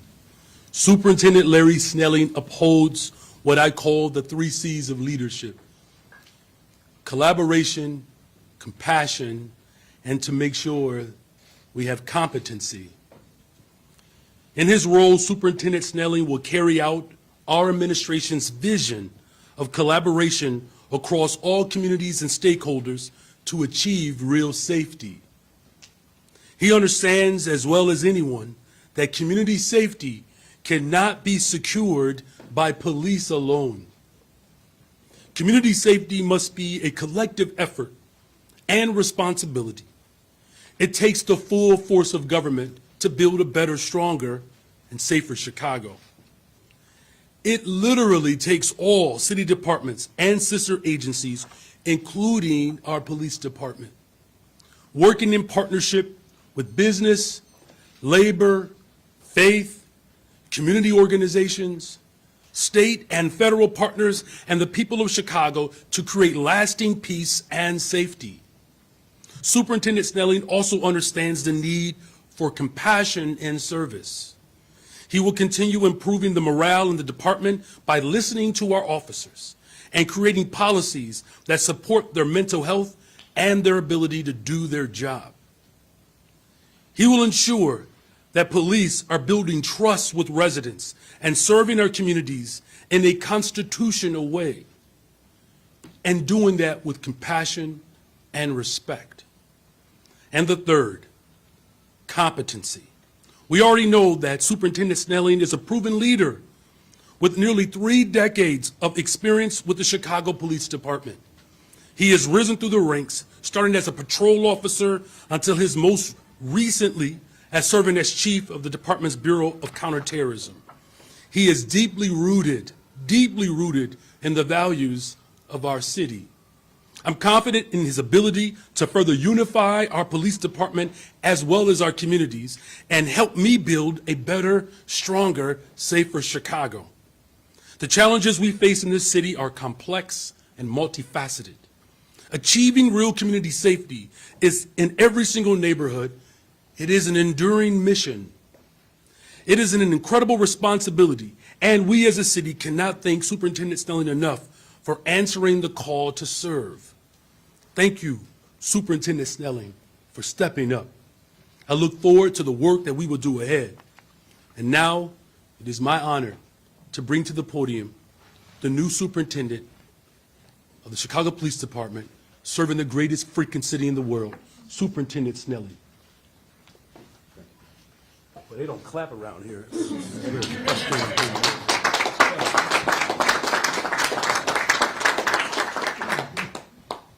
Good afternoon. Good afternoon. And thank you for that introduction, Mayor Johnson. Also, thank you, Interim Superintendent Fred Waller, for those kind words. I am truly humbled today. As you can see on the floor, the way things went today, I couldn't be more satisfied at the connection that I felt with the council and everyone involved. And I'm excited about where we're going moving forward. Throughout my 3 decades at CPD, I've seen this department change in many ways. As superintendent, there will be more changes. It's going to be necessary to move the department forward and to move our relationships forward with the community that we serve. These changes will prioritize the well-being of the men and women of the department.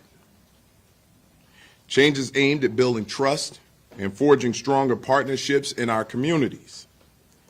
Changes to strengthen investigations and bring justice to victims and survivors who we often forget about.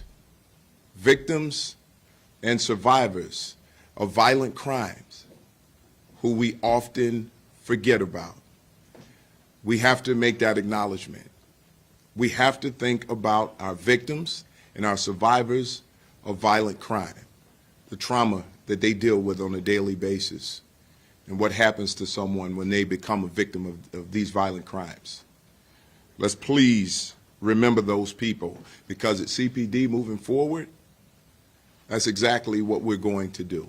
We're going to be there for those families. We're going to be there for those people. Through these changes, I promise to hear and listen to everyone across the city. To make our city stronger, we need to do it together. We have to come together.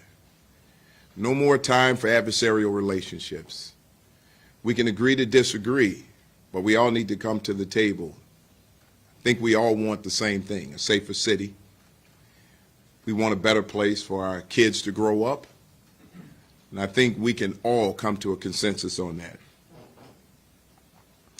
No one area of the city is the same, and the solution must be tailored to each specific area if we are going to get to the bottom of what public safety is supposed to be. I'm ready to do this alongside the members of the Chicago Police Department and each one of you here today in our communities. I want to thank Interim Superintendent Fred Waller and his family. Anyone who doesn't know what a toll that this job can take on your family, on you as an individual, but the people who are supporting you behind the scenes. Can't say enough about that. And the family members who are supporting Superintendent Fred Waller behind the scenes while he did this job selflessly, I just really want to thank them. You know, I've thanked his wife several times, and thank you again, Keisha Waller. Superintendent Waller, your care and compassion for our city and our department are evident. I'm grateful for your guidance, your mentorship, your leadership, and always being there when I needed you to be there. As I said before, and I'll say it to my last breath, I would not be here without Superintendent Waller. Superintendent Waller saw something in me that, again, I probably didn't even see in myself. I've always thought about doing the right thing, but he always told me, you need to be in a bigger place. And here I am, and thank you for that. I also want to thank Mayor Johnson, and I want to thank Mayor Johnson specifically for this reason, for being a listener. If we don't listen, we don't hear each other. If we don't hear each other, we're not listening to each other. And we never get anywhere if we do that. There's no way we move forward as a team if we don't listen to each other. And Mayor Johnson, I thank you for that leadership. I thank you for listening. I thank you for hearing me. And I thank you that even as the mayor of Chicago, when you don't have to, you listen. You've always been a gentleman. You've always accepted the things that I've said to you. You've always paid attention to those things, and you've always given me feedback on what you think. I can't say enough about that, because moving forward, the mayor understands that as the superintendent of the Chicago Police Department that I have a job to do. I also understand that the mayor has a job to do. And I'm going to support the mayor in the job that he's doing. But at the same time, in order for me to support the mayor, I have to be the superintendent of police. I have to do the job. And I have to do the job in the best way possible for the entire city to be successful. So I'm looking forward to working with you in the future and your administration, Mayor Johnson, because your administration, I have to say, I just can't say enough about them. The support that I felt from that administration, I just can't say enough. So thank you for that.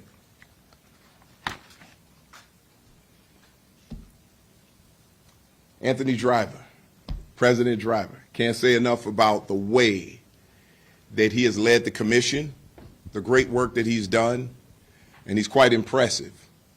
Also, a young person of Inglewood. So I can't call him the son of Inglewood. I'll just call him the nephew right now. So I can't say enough about the work that you did. And I really appreciate that. Ramel Terry, the job that you guys did on the commission, I just can't say enough. Like I said before, they raked me over the coals. They wanted to make sure that they had the right person for the job. Some stiff competition, great people who put in for superintendent, and again, I can't tell you how blessed I am and how I feel about being here right now amongst all of that competition. So thank you again. But I've got to say one thing before I leave. We talk about collaboration on a daily basis within our police department. We talk about working with community and community groups. This morning, one of our best community leaders that you can ever think of passed away this morning. Her name is Joyce Chapman. Joyce Chapman was a pillar of the South Side. And there wasn't anybody over there who didn't know her name. She could talk to anybody, didn't matter where they were from, what they had done in their past. Joyce Chapman embraced everyone. And when you went to a function that Joyce Chapman put together, not only did you know you were going to have fun, but you also knew you were going to be safe. Joyce Chapman is seriously going to be missed, but I guarantee you she's left some marks behind that people are going to learn from and follow. So for all of the other Joyce Chapmans out there, please continue to do the work that you do, because you leave a great mark on communities, on neighborhoods, and on society as a whole. So I just want to send my condolences to her family, and just all of you, please keep her in your hearts. She was a beautiful human being that brought beauty to this city. With that, thank you.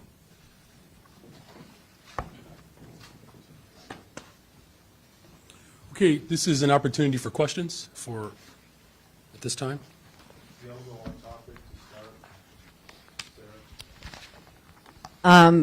Superintendent Snelling, congratulations. Obviously, big challenges ahead of you, especially with what Alderman Hopkins was talking about with the increase in armed robberies, a big armed robbery spree, carjackings. He spoke about there's new thinking that's required. So what kind of new thinking can you bring to the table that can immediately address the situation of the armed robbery spree and carjackings? So there are several things there. One, we're working on a lot of things already, and I can tell you the Detective Division, along with our officers, are doing really hard work in apprehending these subjects, but also to try to prevent it. Technology is going to be a huge part of this. We have to utilize technology to make sure that we're able to track these individuals.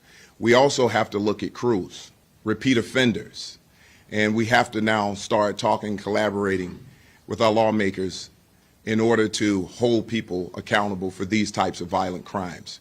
We all know that robberies could lead to something higher, so we want to make sure that we keep the city safe in this way.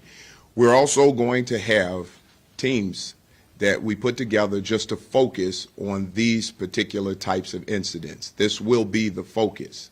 So we want to make sure that we keep our community safe.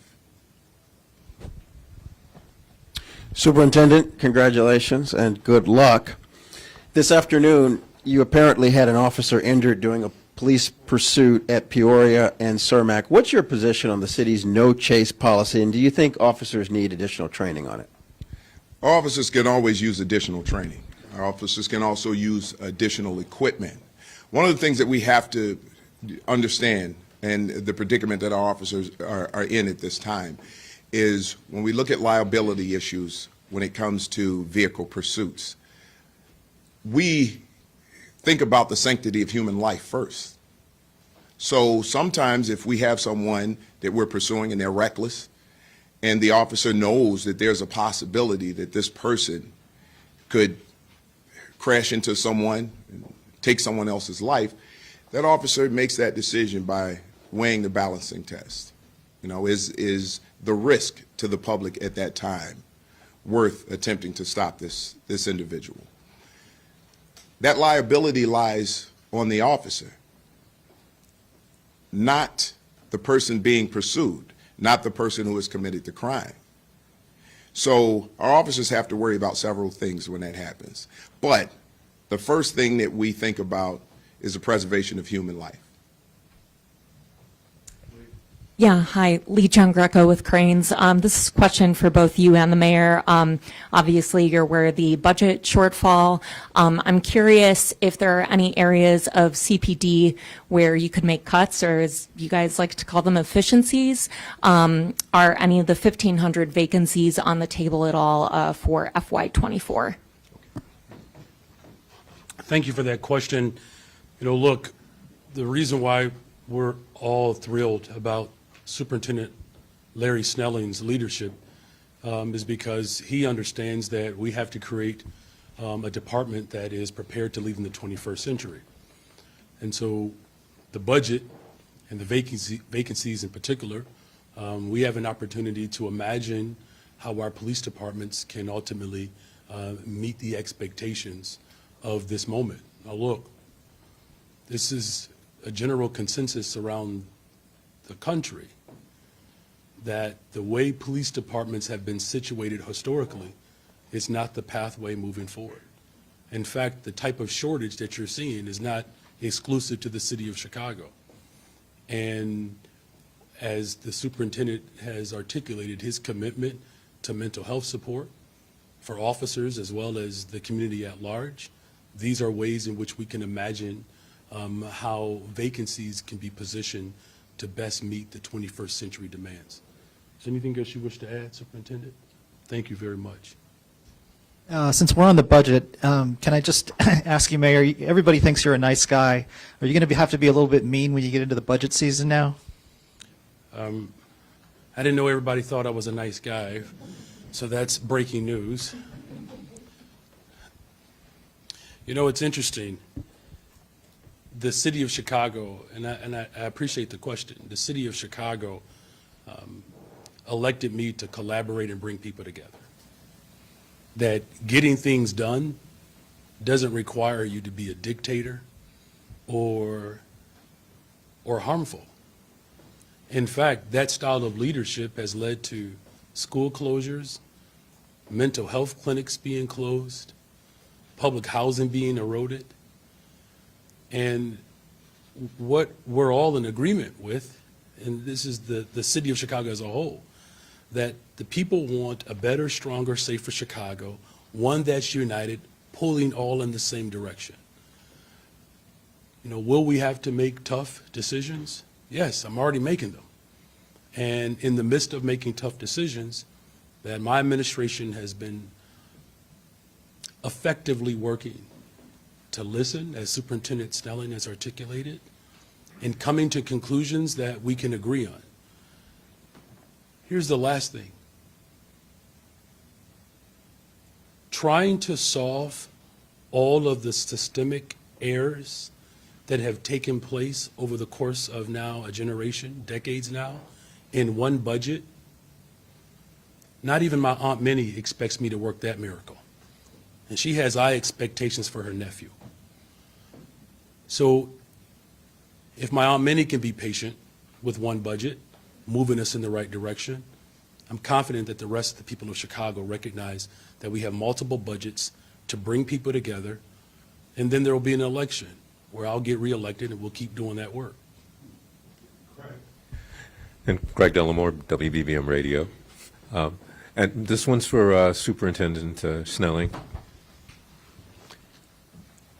You've talked a lot about the well-being of the officers, but how far will that and the kind of attention you're putting on us judging officers fairly, how far will that go in turning the morale problems that the police department has had around and stopping the exodus of some people who just felt like it's not a good time to be a police officer?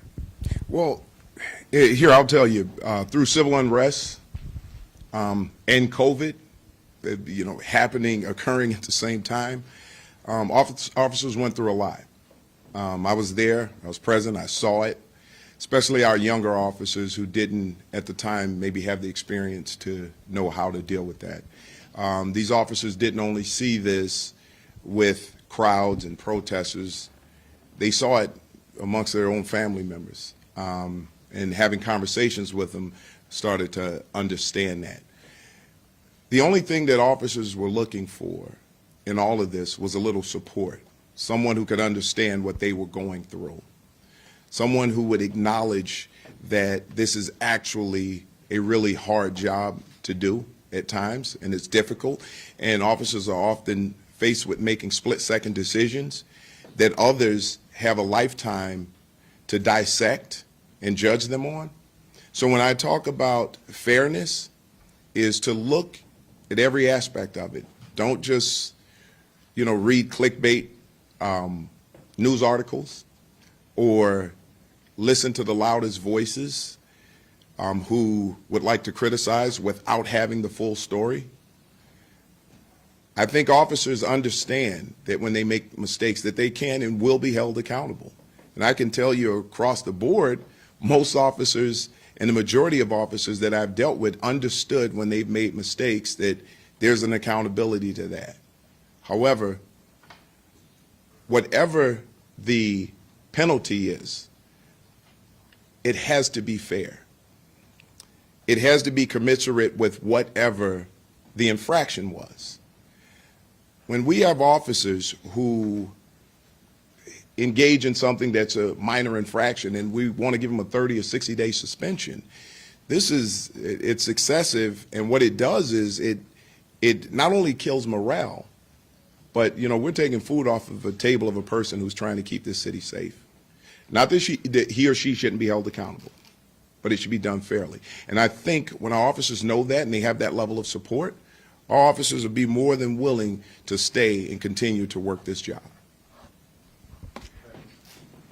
Hi, Erin Haggerty with the Daily Line. This is also for Superintendent Snelling. If you weren't aware before this, I'm right here.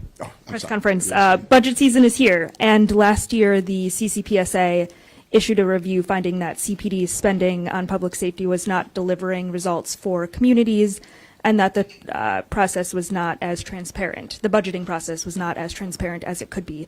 It's a quick turnaround, but how do you plan to ensure that the money going into CPD's budget is helping Chicagoans? Well, we have to measure what we're getting for those dollars. And we all know that we're short officers right now. There are times where we utilize overtime to help out, and especially during the summer season where we have multiple events where we need more manpower. And what we're going to do is measure that. Where are we putting people? What do our allocations look like when it comes to manpower? Once we make those proper assessments, then we know where we can trim some things or where we have to beef some things up. So there will be transparency. There's a new administration here. So I'm working under Mayor Johnson now. Hi, this question is for Mayor Johnson. Maribel Gonzalez with CBS 2. We've seen a lot of we've heard a lot of from residents pushback on housing migrants in their neighborhoods. We've seen police stations saturated, volunteers stretched thin. With all of that said, will Chicago continue to be a welcoming sanctuary city? Yes. Look, during difficult times, sometimes there are individuals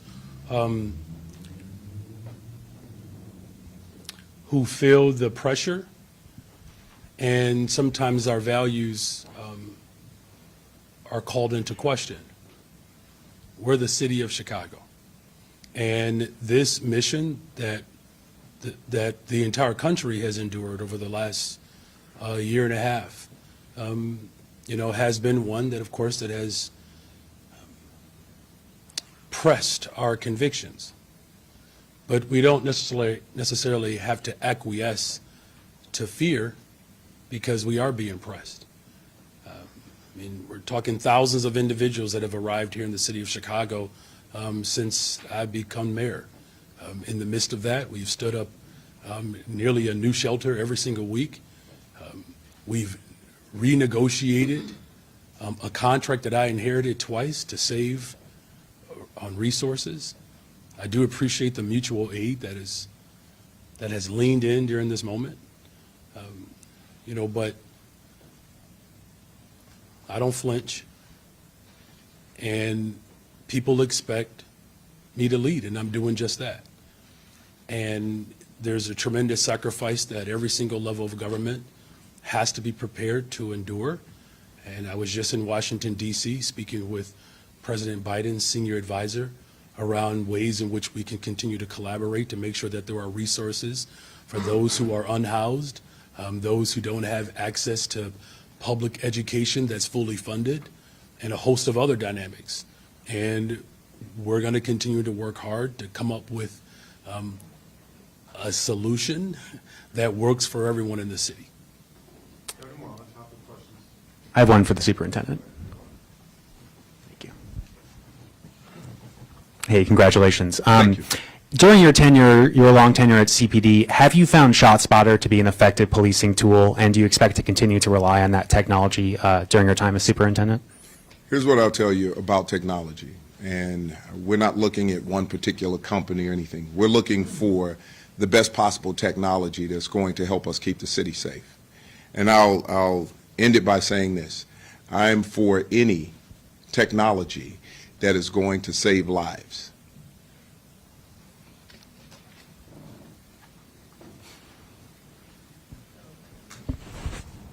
Hi, Superintendent. Congratulations. I'm Jim Daly with Southside Weekly. Thank you. You said that officers who make mistakes will be held accountable, but the penalty has to be fair. Do you generally believe that COPA's process and findings is a fair process for officers? And, if so, can you commit that in the event during your tenure that COPA ever recommends separation for an officer, that you will support that ruling? Well, to say that right here would be kind of irresponsible. This is something that I would have to review. And I'll tell you right now, if there's something that is a recommendation where I believe that that officer does not belong on this job, of course, absolutely, I would agree with that. Listen, we've all seen, not just here in Chicago, but across the country, not every police officer, not every police officer who's employed by a police department is there faithfully. And if we have officers amongst our ranks who are not here faithfully, and we know they're doing more harm than good, then yes, we want to remove that officer. The reason we want to remove that officer is because the majority of our officers go out there every single day and put their lives on the line. We don't want to protect an officer who does not have the best interests of the city of Chicago and the fellow police officers in mind. So yes, I would absolutely remove that. Now, to the first part of your question, when I talk about fairness in how we judge an officer's actions, we need to be educated on how an officer is trained. There are three things that we need to take into consideration. We need to look at training, the law, and policy, and how those three things come together. Then we need to look at split-second decision-making that an officer is often faced with doing. So once we are educated enough to look at that and look at all facts involved, then I think we can make a better decision and judge how that or what the penalty should be for an officer who has an infraction. Hi, Superintendent. Heather Sharon, WTTW. How are you? Only 5% of the consent decree is in full compliance. Another 60% is in preliminary compliance, and 23% is in secondary compliance. What level of full compliance will you be satisfied with on this day in 2024? Well, here's what I'll tell you. There are several, and this is what needs to be understood about the consent decree and when it comes to those levels of compliance. That first level of compliance can take a very long time. That's policy.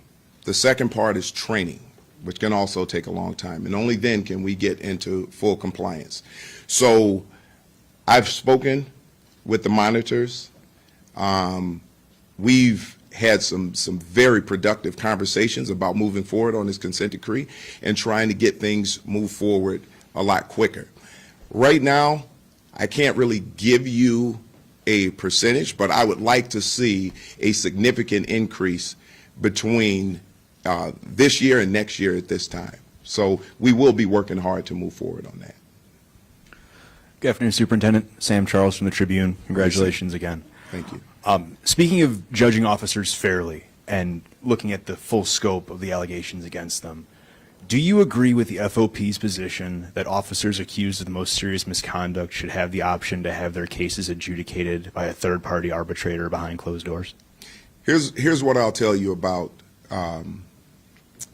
officers and infractions, punishment. I believe in transparency across the board. I also believe in accountability. But again, transparency and accountability rooted in fairness. So I don't believe that we have anything to hide. If an officer is guilty of an infraction that needs to be held accountable for, there's nothing wrong with transparency on that and the levels of accountability that should be applied. So that's a no. I'm sorry? That's a no. You don't agree with the FOP? Listen, when I talk about accountability, because this is just a suggestion. This isn't something that's written in stone right now, right? This is up now before arbitrators. Right now, I believe in transparency and accountability. It's that simple. Now, the rest of that, I'll let that play out. Whatever happens, we will have accountability and transparency amongst our ranks and amongst our officers in the Chicago Police Department. I have an on-topic question. Mac Lederman with Block Club Chicago. Congratulations, Superintendent. Last time you spoke to us and throughout the day, you mentioned improving officer wellness to be one of your top priorities. Block Club has reported about the suicide crisis amongst officers and that there are only 11 licensed clinical physicians for the almost 12,000 officers in the police force. Given that this is your top priority, what do you specifically plan to do on day one to start improving the infrastructure for mental health resources? Well, the first thing we have to do is start looking at time off for officers, time spent with their families. We have to start looking at overtime issues and day off cancellations. Those things, I think, are going to be the start for officers, just to have that time to wind down, spend time with their families. And we would welcome the opportunity to bring in more clinicians to help out. EAP, just expanding the number of people that we have there. So there are 2 centers, one on the north side and one on the south side, that just opened for officers in dealing with wellness and suicide prevention. So we just need to push our officers more in that direction and show more support. Alice Yoon of the Tribune. Congratulations, Superintendent, but this question's for the mayor. In terms of the plan to move migrants out of the police stations, obviously Garda World has a history that concerns some immigration advocates. Can you walk us through your administration's decision, how you weighed those concerns when deciding to sign the contract? And what is the deadline to move migrants out of police stations? Well, we're moving migrants into brick and mortar at a rate that is expedited, right? I mean, we've stood up multiple shelters. We're pretty much averaging a new shelter every single week. And so, as I've said repeatedly, the mission, particularly at this juncture and phase of my administration, is to continue to move people out of police stations. And, as far as this particular contract, my administration has had very thorough conversations with Garda World, and the concerns based upon the allegations that have been provided, we don't and we will never tolerate the violation of anyone's human right, and that is front and center for me, and I'm grateful that we have a collection of people all over this state, because this is a question that was asked earlier. We are a sanctuary state. We are a sanctuary county, a sanctuary city. I believe there are over 500 sanctuary states, counties, and cities around this country. This is a dynamic that we're all working to solve. And, the political dynamics that have provoked this moment, it's incumbent upon all of us to continue our work and the sacrifices that we all have to make to ensure that families get a chance to resettle and really experience comfort here. And so all of those allegations that have been presented, I take into consideration all of those dynamics, but just rest assured that as a city, we will not tolerate any harm or any violations of someone's human rights at any time. So thank you all very much. Thank you.